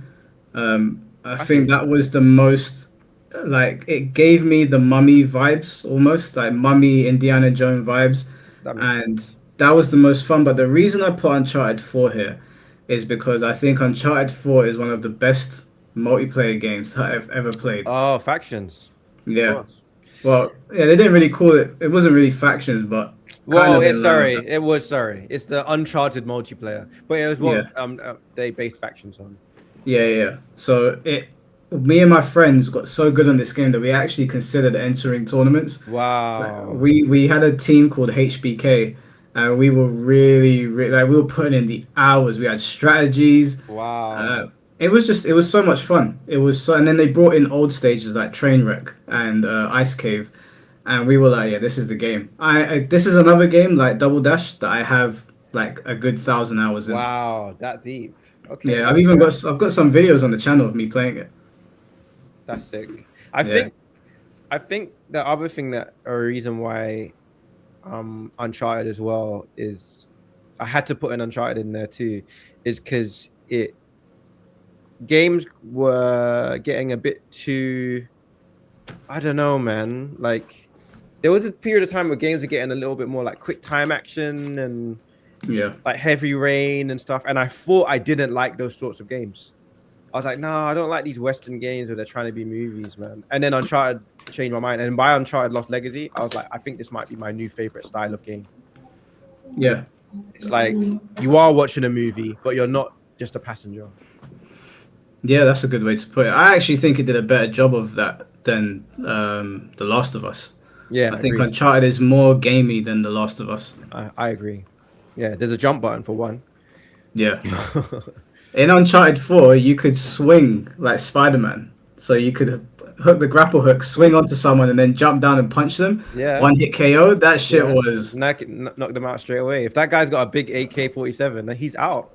yeah. But they could also see you and start shooting you as you're coming down. Yeah. Yeah, it was good, man. I thought Naughty Dog knocked it out of the park. Yeah, proper solid game. Yeah, but That's since the we reason both put one, that's the reason I wanted to put, and that's the reason I wanted to work at Naughty Dog. It was Uncharted. It wasn't Last of Us. okay, that makes sense. Yeah, it's such a shame that we're not getting any more Uncharted games, man. You don't know that. Is You don't know that? that. You don't know that though. I'm just saying you don't know that. Well, they said that they're not doing it anymore. Yeah, people say a lot of things. They should be. I would like to play Old Man Drake. I would love to get an Old Man Drake game. Like Sully. Yeah, Like he's the new Sully.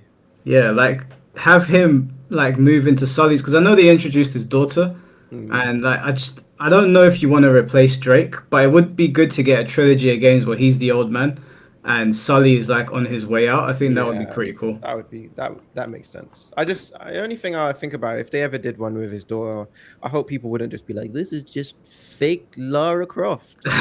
A bit more than that, but anyway. You would have to sell me on the gameplay because I'm very attached to Sully and Drake, so the gameplay's got to be really stellar. I would prefer if they just kept Drake and they had his daughter in the game. I think what a good thing to do would put her in the game, have her as an adult, and have her as an active party in Drake's stories, That makes sense. and let me over time like this character. Don't tell me to like her. Let me enjoy her presence there. Let her do some heroic shit, and then it'll be like, okay, you know what? It's her time. You can sure it's a lot. It's a lot to. It's hard though, isn't it? Because I know a lot of people say Metal Gear Solid 2 was garbage because they made you be Raiden instead of Snake, but you're never gonna keep people happy, right? You're never gonna. I think it was an ambitious thing to just put Raiden in there because you already had older Metal Gear games where they were already establishing things. I can see an Uncharted game where his daughter takes over. Yeah. I just think you need to build it up, kind of like in wrestling, right? They build the character up, and then you're like, okay, I'm Sure. ready for them to be the world champion now. Sure. Yeah. Even if the game starts as one and goes to the other, but Yeah. you know. Look at The Witcher. The Witcher's got what's her name as the Yeah, main it's got character. the girl now. It's got the girl now. That's true. She took Yeah. time to be introduced. It was her name. It began with C. I can't remember. I never Yeah, played but- Witcher games actually. Yeah, but like I played enough for them to be like, okay, you know, it's her time now. That's fine. It made sense. I think that's all they need to do. But they will probably get the woke comments. It is what it is. Of course. Let me just put in Last of Us 2 in that as well. Yeah, I was gonna say. I might as well just put it in. I'm biased because I worked on the remaster, but I played the original as a fan, just like everyone else. But I just think the gameplay and the story is sick. For me, it's just sick. There's lots of people who say it didn't work, and I think maybe the game did go on a bit long, and I would have loved to have found a way for Joel to die in a less messed up way. But I just think it was just the most cinematic game I ever played, even if it was a bit bleak. Yeah. Yeah. Yeah, they killed my boy, man. I'll never forgive him for that. I was so mad watching I get that it. shit.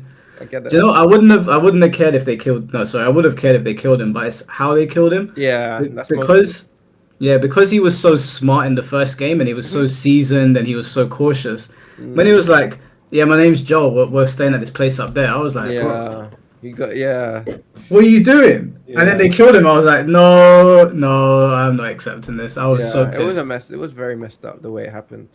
It's but taking that away from it, I just think that the gameplay was really solid. The sneaking was really solid. The enemy AI was really solid. The Seattle all like overgrown was like very good art. Yeah, it was gorgeous. Yeah. Like there's just a lot of things in it where I was just like, that looks sick. Do you know what? Just the part in The Last of Us 2 that I really liked was when you're being chased by the really fat monster in the dark. And you're having to the Rat King. Yeah, you gotta like creep through the cracks and he smashes through. I was like, Yes. this is. When I did my review of it, I was like, the gameplay beats in the game are very solid. But I was like, you killed my boy. I kept on going back, you killed my boy. I didn't like it. I hear that. But yeah, that was proper sick. Just trapped in the subway or whatever. And Yeah. then is it the ambulance area? Yeah. Yeah. That was pretty good. The Amazing. game was it was super violent as well. Like, because you get a lot of games that are very gory. Hyper violent. Hyper violent. Yeah, but this game, like when Abby bit off Ellie's finger, I was like, that was gross. That was more Yeah. gross than anything I've seen in MK. Yeah, it was. Especially the thing as well with MK is they don't try and tie it into a reality where you have empathy.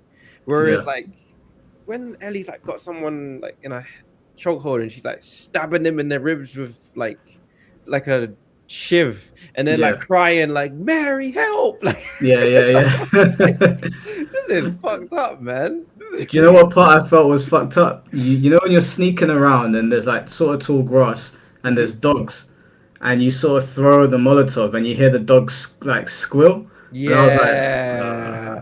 I'd rather kill 10 man than kill a dog. When I worked at Naughty Dog, they told me that someone quit the game because of the violence towards dogs. Yeah, well, I mean, I get the vibe they were going for in the apocalypse. As much as I Yeah. might not want to, you might sick your dog on me. I'm gonna have to shoot it. Yeah, someone left the game. Someone left Naughty Dog because they were just like didn't want to work on a game that was just, like because you have to think when you're playing the game, you can just opt out of that, but you might be the animator that has to do the like all the ways the dog can die. Yeah. So they're just like, nah, it's Eh, just too much for me. job is a job. Joel, thank you for the $2, brothers. I don't see Red Dead Redemption 2 on here. Well, What's your thoughts on this game? you don't see it on here from me because I only played it for 1 hour, so I can't put it on here. I can't. I don't know if you how long you played it for. 7. I played 7 hours and I got bored. So I admit it's probably a brilliant game. It's a fantastic game. I just got bored, and I don't think It's too big for me. it was Pause. exactly. It was a time in my life. It was a time in my Pause. life where I had a kid, and I just didn't have time like that. I just didn't have time like that. I Yeah, might that's the replay it. problem. Like, I don't have time to be in. I right now I'm playing. I've been playing one game for a while, other than what I stream. And I'm not saying Red Dead was a bad game, but I had the same issue as Dell. I turned it on. I was like, it looks cool, but I'm bored. I Yeah. turned it off. So, all right. I am going to put Mortal Kombat Shaolin Monks up here next. Is that the only Mortal Kombat you have? No. Yeah, put them together. Like I want to hear the reasons Yeah. why Okay. verse each other. So, Mortal Kombat Shaolin Monks, in my opinion, is one of the best adventure games ever made. Adventure games. It might be the best PS2 adventure game. I know that's a tall order, but it's definitely up there. Oh, Shaolin Monk. I forgot this game existed. Yeah. I forgot this game existed. So Shaolin Monks picks up at the invasion of the Wushu Temple, whatever it was called, Mm-hmm. and you play as Kung Lao and Liu You Kang, can, and yeah. you basically go through the MK2 story, and you go through all the beats. It's incredible. It's so much fun, and you can play with your friends. So one of you can be Kung Lao, one can be Liu Kang. Sick. It's also got a sort of like be a 1v1 mode, like a traditional fighting game, but funnily enough, it's more like an arena fighter for Mortal Kombat, or Mm. closer to like Power Stone with the way it's set up. Um, it's super fun. It's got the most corny, cheesy dialogue that just fits Mortal Kombat so Yeah. perfectly. That's when Mortal Kombat's best, when it doesn't take itself too serious. Yeah, it's and then you get to the ending, and Shao Kahn is in the ring, just spinning around with his warhammer. The deaths in it were very brutal, but they were still very comic-y, so it didn't feel uncanny valley like MK1. It allowed you to play Scorpion and Sub Zero as well, so you could trade out uh, Liu Kang and Kung Lao. That's sick. But when you were in the story and you were playing, you'd play Scorpion and Sub Zero, but when it'd get to a cutscene, it would jump back to Kung Lao and Liu Kang. So it was a little bit jarring, but it was sick, man. It was a really solid game. You can play it for a good, like, I don't know if it was like 10 to 15 hours, but it felt Okay. longer. Okay. It did that thing that you were talking about with Final Fantasy, where you saw stages in the old MK games, and you were like, "This is a really cool stage, like the Living Forest," and Mhm. you'd have to put together what else is happening in this forest. Yeah. Shaolin monks came along and was like, "This is what's going on in this forest. The trees will try to grab you. You can't step on this, and these things exist here." And I just thought it was great. It's one of the best MK games. Sick. Deadly Alliance, in my opinion, is the best Mortal Kombat fighting game ever made. I remember when Deadly Alliance came out, it was I started on Trilogy, but when I saw Deadly Alliance, I was like, this is what I imagine Mortal Kombat to be like, because Mortal Kombat's got this really deep lore. It felt too violent and too like expansive of a world to be restricted to 2D digital fighters. So when they brought out Deadly Alliance, I was like, this is more grounded because they're really focusing in on martial arts. There's less special moves in the game. It's more about spacing and like poking than long combos. And it took the story felt like it took a much more dark turn. Because when Deadly Alliance came out, they made the really bold choice of killing Liu Kang. So Liu Kang was the main character from 1 to 4. Of course. And then in the opening, not midway through a story mode, in the opening, you watch Liu Kang get murdered. And then Raiden's like, yeah, we're kind of fucked here because the Deadly Alliance are trying to take over the realm. So gameplay-wise, just what they tried to do with the world was really sick. And then obviously Deception as a product is a better game, but it was broken. Deception was heavily broken. They reintroduced a lot of like the fantastical special moves, which made it even more broken. But Deception was super fun. The stage transitions were sick. But as a fighting game, Deadly Alliance is the one that you play. Okay, solid. I feel like MK really lost its soul at some point, man. Yeah, it lost its soul after X. X was like teetering. There was things about X I didn't like, but it was good enough. When we got to 11 and 1, there was out the window. They tried to MCU it. Oh, okay. I hear you. There's that's fair. All right, let me just put Kingdom Hearts 1 and 2 on there. Yeah, I'll put, because you've got Kingdom Hearts 2 in there, that's one of the games that we agree Oh, on. is that one? Wow, we found one. Yeah, we've actually got 2. Okay. Yeah, so I only put Kingdom Hearts 2, but yeah, you go ahead. Yeah, just the fact that the first game is a bit janky to play. If you go back and play 1, it just moves a bit janky. Very janky. The game was trying to do very almost adult themes, very childish atmosphere. Because the game was teaching me about the concept of nostalgia. I was too young really to really understand true nostalgia, but because it was Disney stuff that I remember always seeing, like Aladdin and stuff, I was just like, oh, the game is nostalgia. Like, and then it also, the whole game teaches you in the beginning about like what's important by like, oh, you're playing with your friends on the beach and you guys hang out and run around and blah blah blah, and then you're taken away from that, and the whole game you're trying to chase your childhood, which I just thought was just like a flipping sick concept. It's like something that universally everyone can agree on. I feel the same, apart from the Tarzan stage. Fuck that stage. Well, that was a very bad stage, but I just think it was a really cool game about optimism. Yeah, really cool game about optimism. But it was still just cool enough and just edgy enough. Like when they start talking about like the X Order and stuff like that, and guys in hoods start showing up, it starts to get very cool. Yeah. Is it? Do you ever get that feeling? I don't know if you ever used to do this with your parents, but when I found a game that I thought was adult enough, I'd be like, "Oh, mom, look, like Donald and Goofy on this, but these guys have got black hoods on it. They're trying to destroy the planet." Yeah, you would like qualify.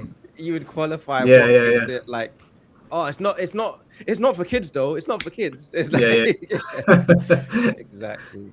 I liked Kingdom Hearts 2 for a really like silly reason. I liked it for multiple reasons, but I felt like Kingdom Hearts 2 really made me appreciate friendship. Like I appreciated my friends before, but I felt like the storytelling in it made you really appreciate your friends. It's true. I was gonna put Dream Drop Distance and Birth by Sleep on here as well, but they didn't have the same sort of effect on me that Kingdom Hearts 2 did. I hear you. But I think Kingdom Hearts 2 gameplay wise, it's just leaps and bounds better than 1. Like the reaction commands is top tier. I think it's better than 3 in a way. 3 got 100%. It got like unnecessarily complex and trying anyway. don't want to harp too much on Kingdom Hearts because I'm just gonna just say everything that we agree. That's a great game. Yeah, That's the we game. agree. Mr. Jamie, thank you for the $5. What I love about Warframe is they found a way to play like Gears of War and DMC. The gameplay truly feels like you're playing two genres in one free game. Did you ever play Warframe? I worked on it technically. Oh, okay. I've got it. I had it downloaded, but I never played it. It's a ninja gun game. Yeah. Okay. Just like it's in a way it's the game that almost feels a little bit like Zone of the Enders because it's about speed and momentum Yeah. with the sword and the gun. But for me, it didn't click with me that much. But I think I just never poured my time into it. But it looks. But so the reason I say I technically worked on it is because they did this thing called Tenogen, where by anyone could download the pack of the mod tools for the game, and you could make skins. Right. Okay. And then you would put those skins on the Scheme Workshop, and then the development team would choose out of everyone who put stuff up what to put in the game. Right. Okay. And they chose 2 of the skins I made and put it in the game, so you can buy them as skins. Okay. And they gave me 30% of every sale of every skin. 30%. Right. Yeah. Did they sell well? I don't know what my lifetime earnings would be, but I would guess it's a couple of grand. Damn. That's a sweet deal. I mean, I still get checks from them every month. Okay, so you got royalties coming in. I have royalties from that game. Yeah. I'm not sure. That's sick. I'd love to get royalties off an old game. Yeah, it's like maybe $200 here or $300 every month. That's a good way to like, you get that check and it reminds you, I did something that people still appreciate. It's the only game I ever got royalties for, and I never technically was on the development team. They looked after me better than any other game that I ever worked on in my life. Would you ever go back to that studio? Well, I never had to work at the studio. I was literally just on my weekends making stuff and then submitting it to the workshop, and then they voted it into the game. That's sick. That's really sick. Yeah, it was a long time ago now, but yeah. Joel, thank you for the $10. Do you guys like Western films? Red Dead Redemption 2 is Sergio Leone films of quality. Arthur Morgan, best character Rockstar ever wrote. Arguably the best protagonist in gaming history. I do hear that a lot. I'm sure it's great. I'm sure it's fantastic. I've watched actually a playthrough of the game because I basically was just like, I just want to be familiar. And I thought it was amazing watching the playthrough. I watched iShowSpeed do the playthrough of the game actually. Oh, okay. And then it was just like, it was just fun and it was good. And I was just like, this is like, I just had it on while I was working. And I was like, this is sick. I just don't have time to play it. Yeah, I reckon Red Dead Redemption 2 is sick, but I couldn't play it. I'm not going to go back and play it either. Bro, I just saw my lifetime royalties on Warframe because I can just log into Steam and see. Yeah. Yeah, I'm just gonna send it to you. I'm not saying that out loud. But yeah, they hooked me up. They hooked me. But it's over many years. It's over 10 years. Maybe over 15, 16, 17 years. Over 17 years. The chat wants to know what skins so they can go and buy them. It's called Mag Orbit. Oh my god. Are you? Yeah. Over a lifetime though. That's over, yeah. That's still crazy. What year did this game come out? I don't know when it came out, but I know it's from, I think 2009 is... No, it's not 2009. It's not. That's bullshit. It's from 2016. It's been 10 years. So this was over 10 years. That's crazy. Yeah. That's crazy. Fucking hell. Yeah. If a game ever did that again, where they was just like, we want people to submit for our workshop to do in-game content and we're going to give people royalties, yeah. I would use all my holiday and do it again. Yeah, that is fucking sick. Holy shit. Hey, shouts to you, man. That's crazy. There was at one point where it was like, I was using it to like pay for like stuff for my mom. I was using it to pay for like family stuff. I was helping everyone out at one point. Yeah, now that's it's crazy. down to like maybe $100, $200 a month. But yeah, it's a mag orbit skin and volt capacitor skin. You can still buy them. That's it. Well, I mean, that's you really put your stamp on the game if people are still buying that sort of Yeah. stuff. No, that's it. All right, I'll pick a game. I'll do one of my Yakuza games. Kiwami 2. Narratively speaking, this is one of my favorite Yakuza games because I think I've told you before that Kiryu's my favorite video game character. And I believe his first love interest was Yuki. I think her name was Yuki or something like that. And Kiryu never gets a good ending. And even though he didn't really get a good ending in this game, he got to be with Sayama very briefly. Like he got to experience love, which in Kiryu's line of work is not something that you never get a lot. no happy endings for anybody in those stories. Yeah, and the last fight, I believe the song is called like something Shattered Memories, like an Eternal Shattered Memories, and it's a really cool soundtrack that you fight Ryuji on. Yumi, that's it, Yumi. And yeah, it's just a really emotional final scene, and that the Dragon of Kansai was a sick character. I really like the gameplay. A lot of people said they didn't like the change in the gameplay. I liked it. I didn't think it was better than Kiwami 1, but I didn't mind it at all. I enjoyed the sub stories in this. I thought they were full of like really good comedy, and yeah, I had a great time with it. A great time. I thought it was an awesome game. Mike's a Yakuza larper. Hey, listen, respect. I don't remember names. I play Bleach all the time. I forgot the captain's name. It is what it is. Sorry. I'm one of those guys. Like I'll play something to death. I'll forget your name. I do that to people in real life all the time. It's a bad, not a habit, but a trait of mine. But yeah, I'll keep it brief because I know Dell's got to go soon. Yeah, Kiwami 2. I could play that one again. Absolutely loved it. I should finish the Yakuzas I've started. I always had fun on them. It's just a lot of time. Yeah, it's a lot of time, but it's well worth it. I just finished Infinite Wealth, and it took me 86 hours, but it was really good. That's the one in Hawaii, right? Yeah, it's in Hawaii. Yeah. Okay, cool. I'll check it out.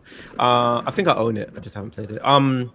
007 First Light. That's the only game I put on here that's from this year. Yeah, I need to play this. Is it actually This that game good? is fantastic. This game is, bro. This is the game of the year for me. It's fantastic. I don't care about no GTA 6. I got this game. This game is brilliant. It's like it takes all the best bits from Uncharted, and it takes all the best bits from like Bond movies, and it takes the combat from like kind of takes the combat from Arkham, if you were to like blend it a little bit with like Sifu in a way. Yeah. Oh, where it's just like feels really grounded. Well, not as hard as Sifu, but it's the best game of the year. It's the best game of the year. I had Really? so much Wow. fun playing this game. The jokes are all funny. The British jokes are like in jokes as well. Like all the British actors. It's like it's one of my favorite Bond stories. Yeah, it's one of my favorite Bond stories, and I've seen all the Bond movies. But it's one of my favorite Bond stories. I've never seen the Daniel Craig Bond movies. I've seen all the other ones. Why? I don't know. I really want to watch them. I was telling my missus the other day we need to watch them. I just haven't seen them. movie. That's the best girlfriend movie. Oh my days, that's the best girlfriend movie. To just watch that with your girl is like one of the best movies. Yeah, I do want to watch them. I've seen all the other ones. Roger Moore was my favorite Bond.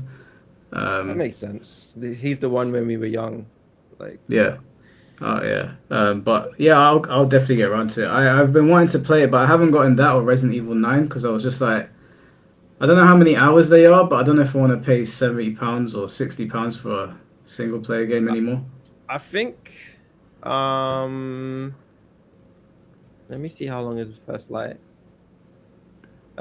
15 to 20 hours. Yeah. But if you really do the proper exploration stuff, it's like 25. Yeah, so I'll probably wait until it drops in price. But I when I say game of the year, man, I actually think I'm gonna play it again. Damn, it looked like Uncharted to me when I saw it. That's what hooked me at first. Great, absolute great game. Yeah, that's on my list. Let me just get a few ones out to that. San Andreas, GTA San Andreas is on the list. I don't know, man. It just immersed me in the world. I just believed it. The music, the accents. It was like Boys to Men that never stopped. Not Boys to Yeah. Men. You know what I'm saying. Grove Street, man, that was legendary. What's that movie called again? Well, the one where he shouts down the alleyway. Yeah, how Ricky? can I? Yeah, Ricky. What's it called again? Boys in the Hood. Boys in the Hood. Boys in the Hood. Yeah. But it was like Boys in the Hood, but it's never end. Anyway, it was one of my favorites. Solid. All the music. Remember Radio Los Santos? Yes. Oh my days. Oh my. And they had sick tunes on there. Sick tunes. Yeah, very sick. I don't know. Do you prefer it to Vice City? Because I always, depending on my mood, I'm like, I don't know if I like Vice City or that. I never played Vice City, but my friend was more the GTA fan, and he preferred Vice City a bit more because he liked the 80s vibe. Yeah. Yeah. Vice City was definitely harder. Yeah. Alright, I'll quickly slap one of my ones on here. Ghost of Tsushima is, I think, one of the most gorgeous games I've ever seen. That's fair. It's one of the, I think it's one of the most, like, it's not hard, but it's so much fun. It's so much fun to run into a camp and turn off the, you know when it tells you it's blue or red? Yeah. Turn that shit off and just like put it on Kurosawa mode, lock in, and just try to parry shit. Yeah. Man, that's it's a power fantasy. Yeah. Yeah, it's so sick. You feel like the chosen one. Yeah, like I loved it. I played it endlessly. Like I remember getting, I think it was the DLC, and you could get the ghost horse or like the demon horse or whatever. Then the online mode came out where you could play with your friends and just take on loads of enemies. Solid game. I could play that game all day. Yeah, very beautiful game. Yeah, beautiful game. I put Arkham City on. I didn't put any of the other Arkhams on, but this is the first Arkham I basically sat down and I played the whole thing through. Like basically, one of those weekends where you're just like, I'm just locking in. I'm getting up early in the morning. I'm playing this until nighttime. It's 1 p.m. I guess I need some rest. Wake up the next day. I love this game. Yeah, I love this game. It was the best. It's the best. I think Arkham Asylum is better though. And I think that's fair. It's just this was the one for me. It just connected. Yeah. Do you know what I think I like Arkham City, and I like that you can glide around the city and all that. Why I like it, yeah. But Arkham Asylum felt claustrophobic. Yeah. Like you're trapped in here with psychopaths. Yeah. Like it almost had like a horror vibe to it at times. It did. There was much more creepy things in that one. Yeah, and I love horror games, so yeah. All right, I'll put Onimusha 3 on here.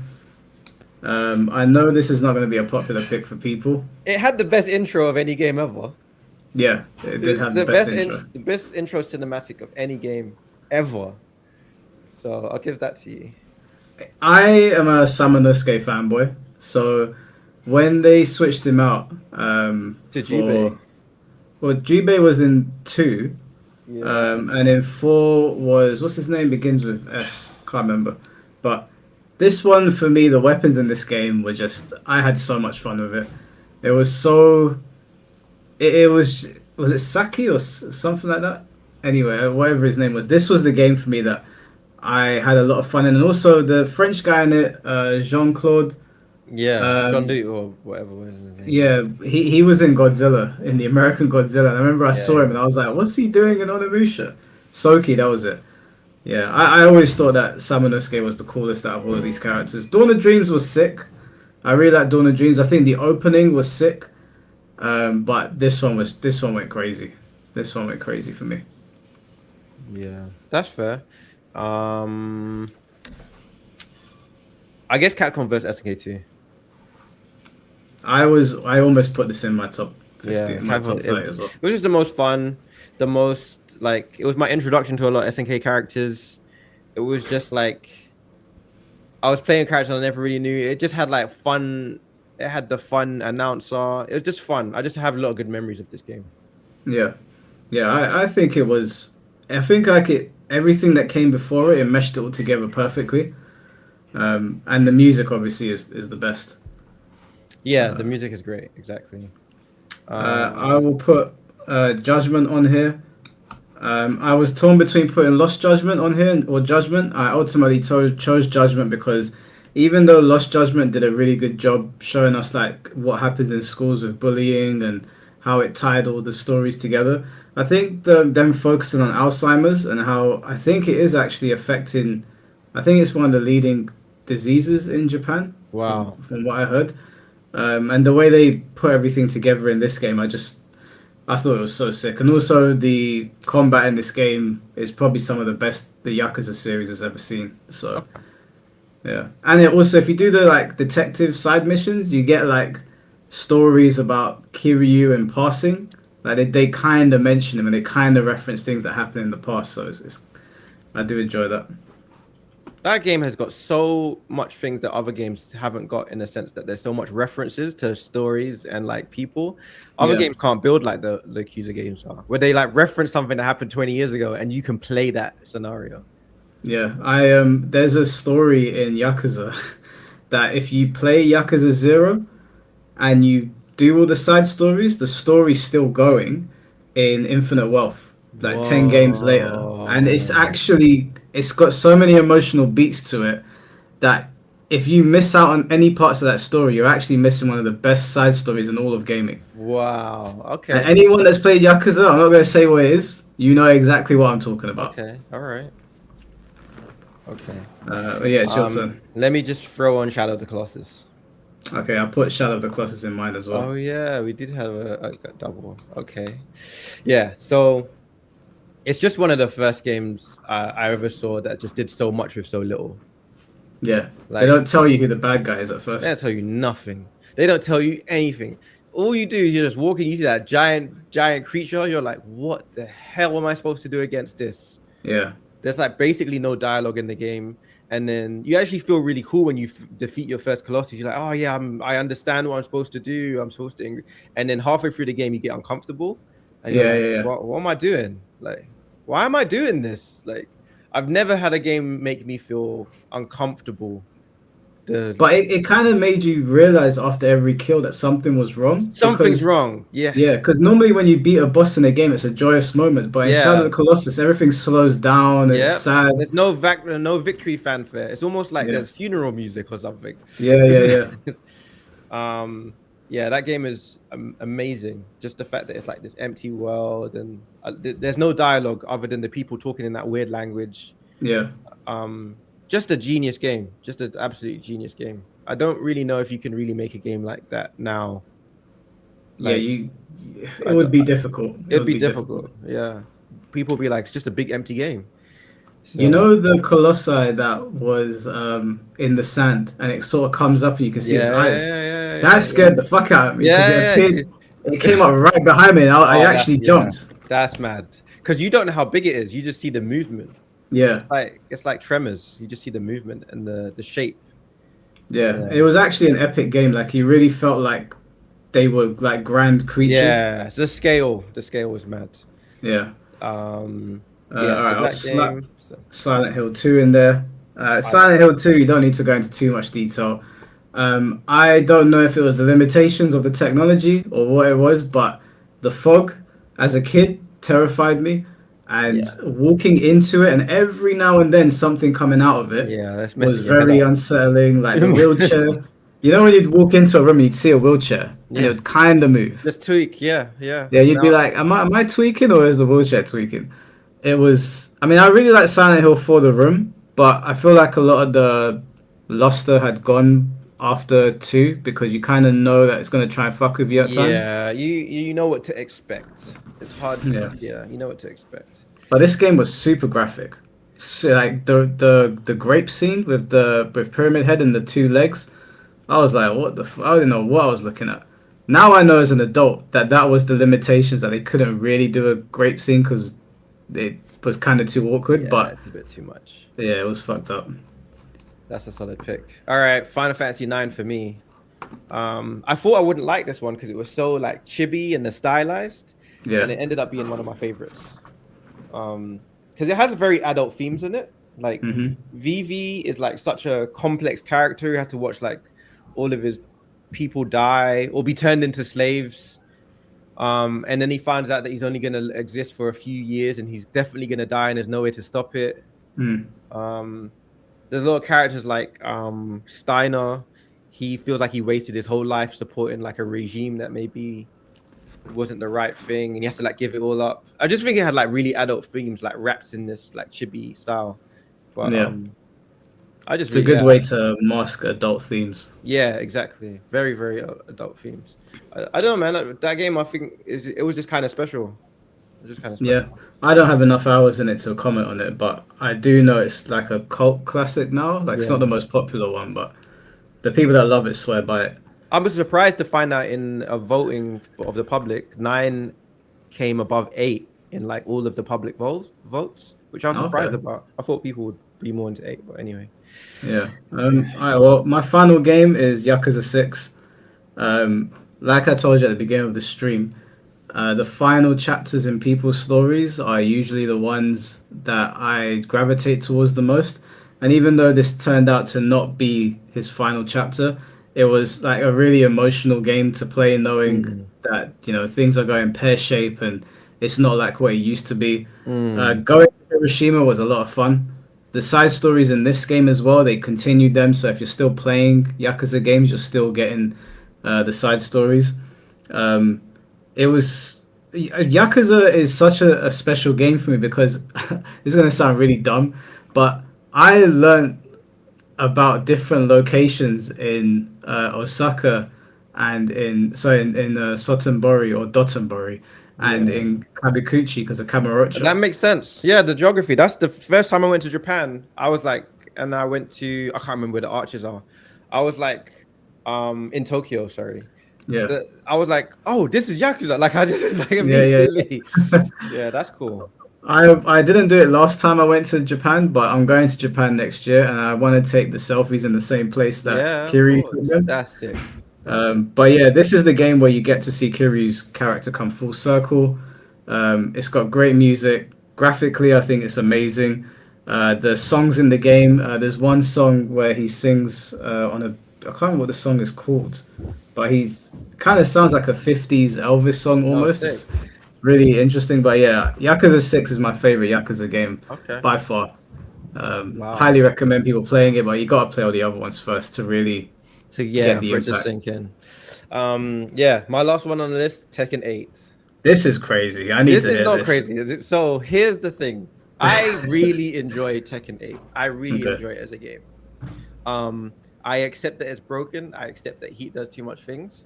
But I feel that people are so focused on what's bad about it, they don't think about what's good about it.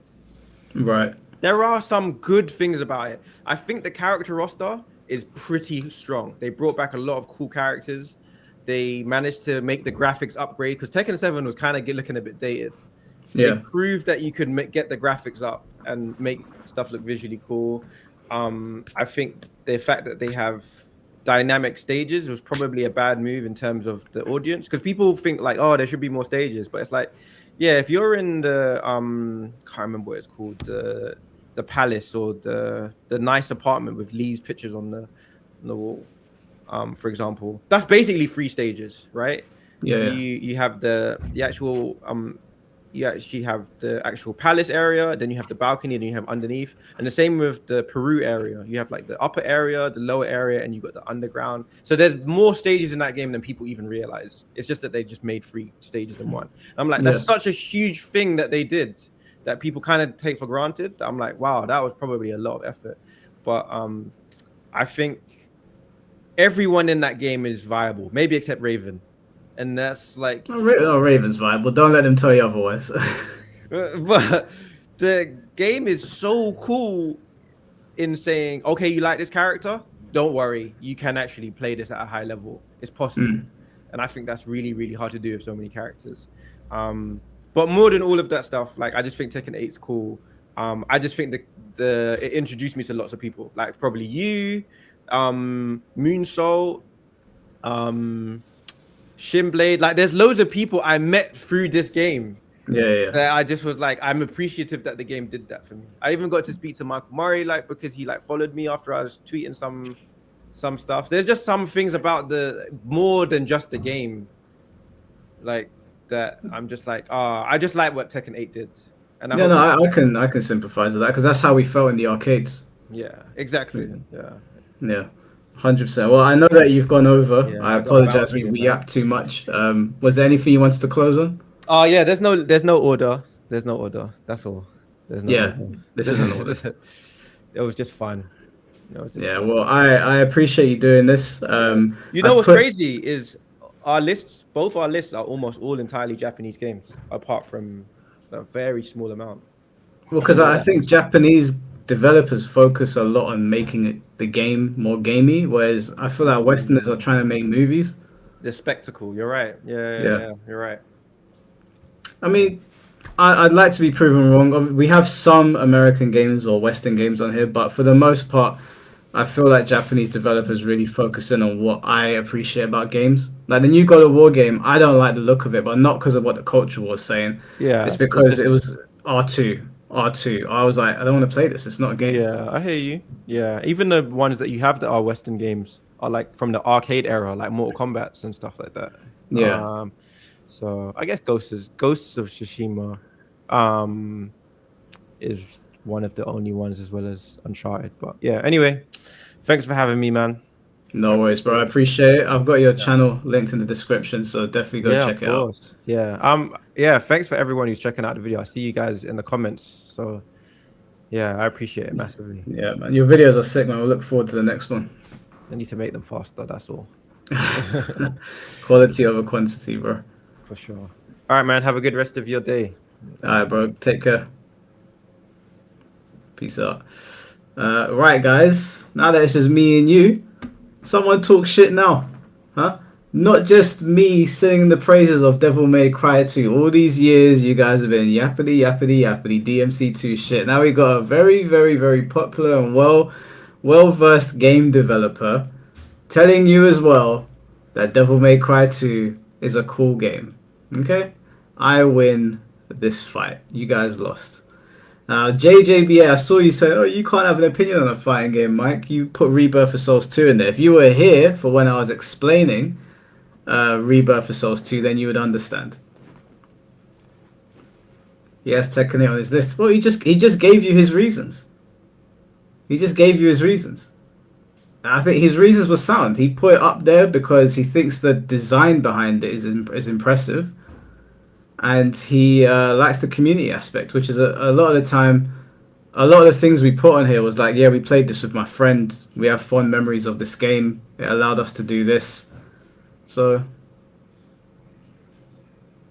DMC2's peak cinema. That's what I'm saying, bro.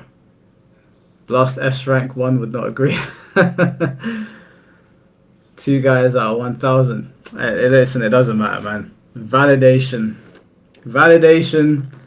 I only needed one other person to agree with me.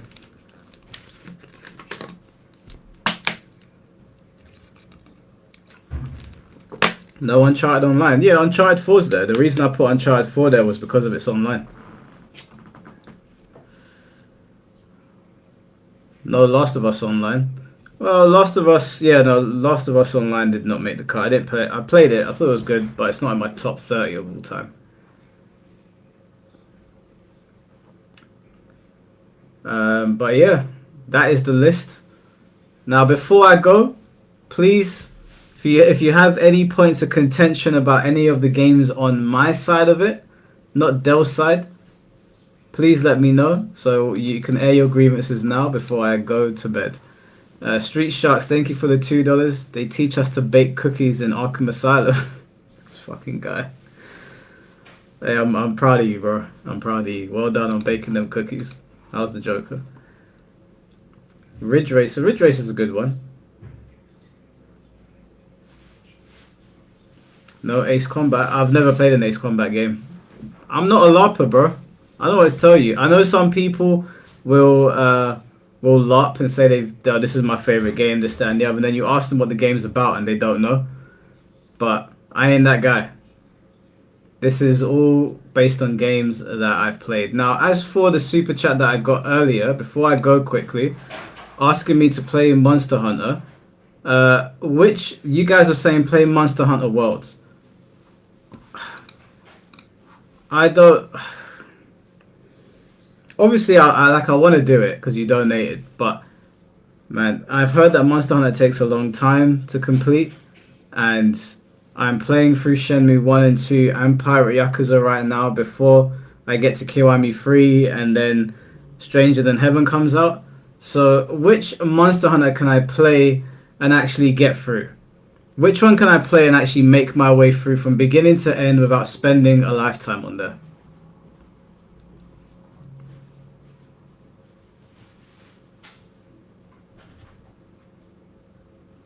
But Worlds, you're saying 70 hours.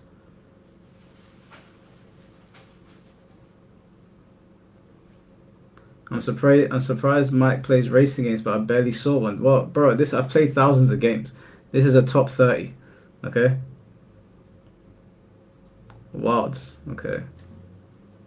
You don't complete a month. So how long will it take me to get from the main story? Without doing everything, how long will it take me to get through the main story? Because I'll do the main story. Okay, Wilds. Okay. It's not about getting helped through it. It's about the time. How much time is it going to take me? Alright, cool. I need to go, guys. But I'm going to be on stream tomorrow with Tom Brady. Tom Brady's going to be he's going to be telling stories from the early Evo era, which should be pretty spicy. He's going to tell Evo stories from the very, very early Evo era. He wants to do a series on the channel about Evo over the years. So we'll be doing that tomorrow, probably around the same time as today. But and then Saturday is going to be the NBA stream. I know he's done a stream with my face on it today. I have no idea what he's speaking about because I haven't spoken about him, but we'll see. And yeah, thanks for coming to the stream and supporting it. I know we went 40 minutes over than what we were supposed to. I hope I didn't get dealt in trouble. But we'll talk a little bit more about Monster Hunter tomorrow. I'll look into Wilds and World and I'll see what's what. And then also on Sunday, guys, we've got the beef set stream. We've got Pork Chop versus Shinblade, Yaya versus Shinblade, me versus Shinblade, C4 versus Shinblade, and then King J versus Shinblade. So there'll be different games for each match. So that'll be on Sunday. But until then, guys, I will see you tomorrow. Take care of yourselves. Have a good one and peace.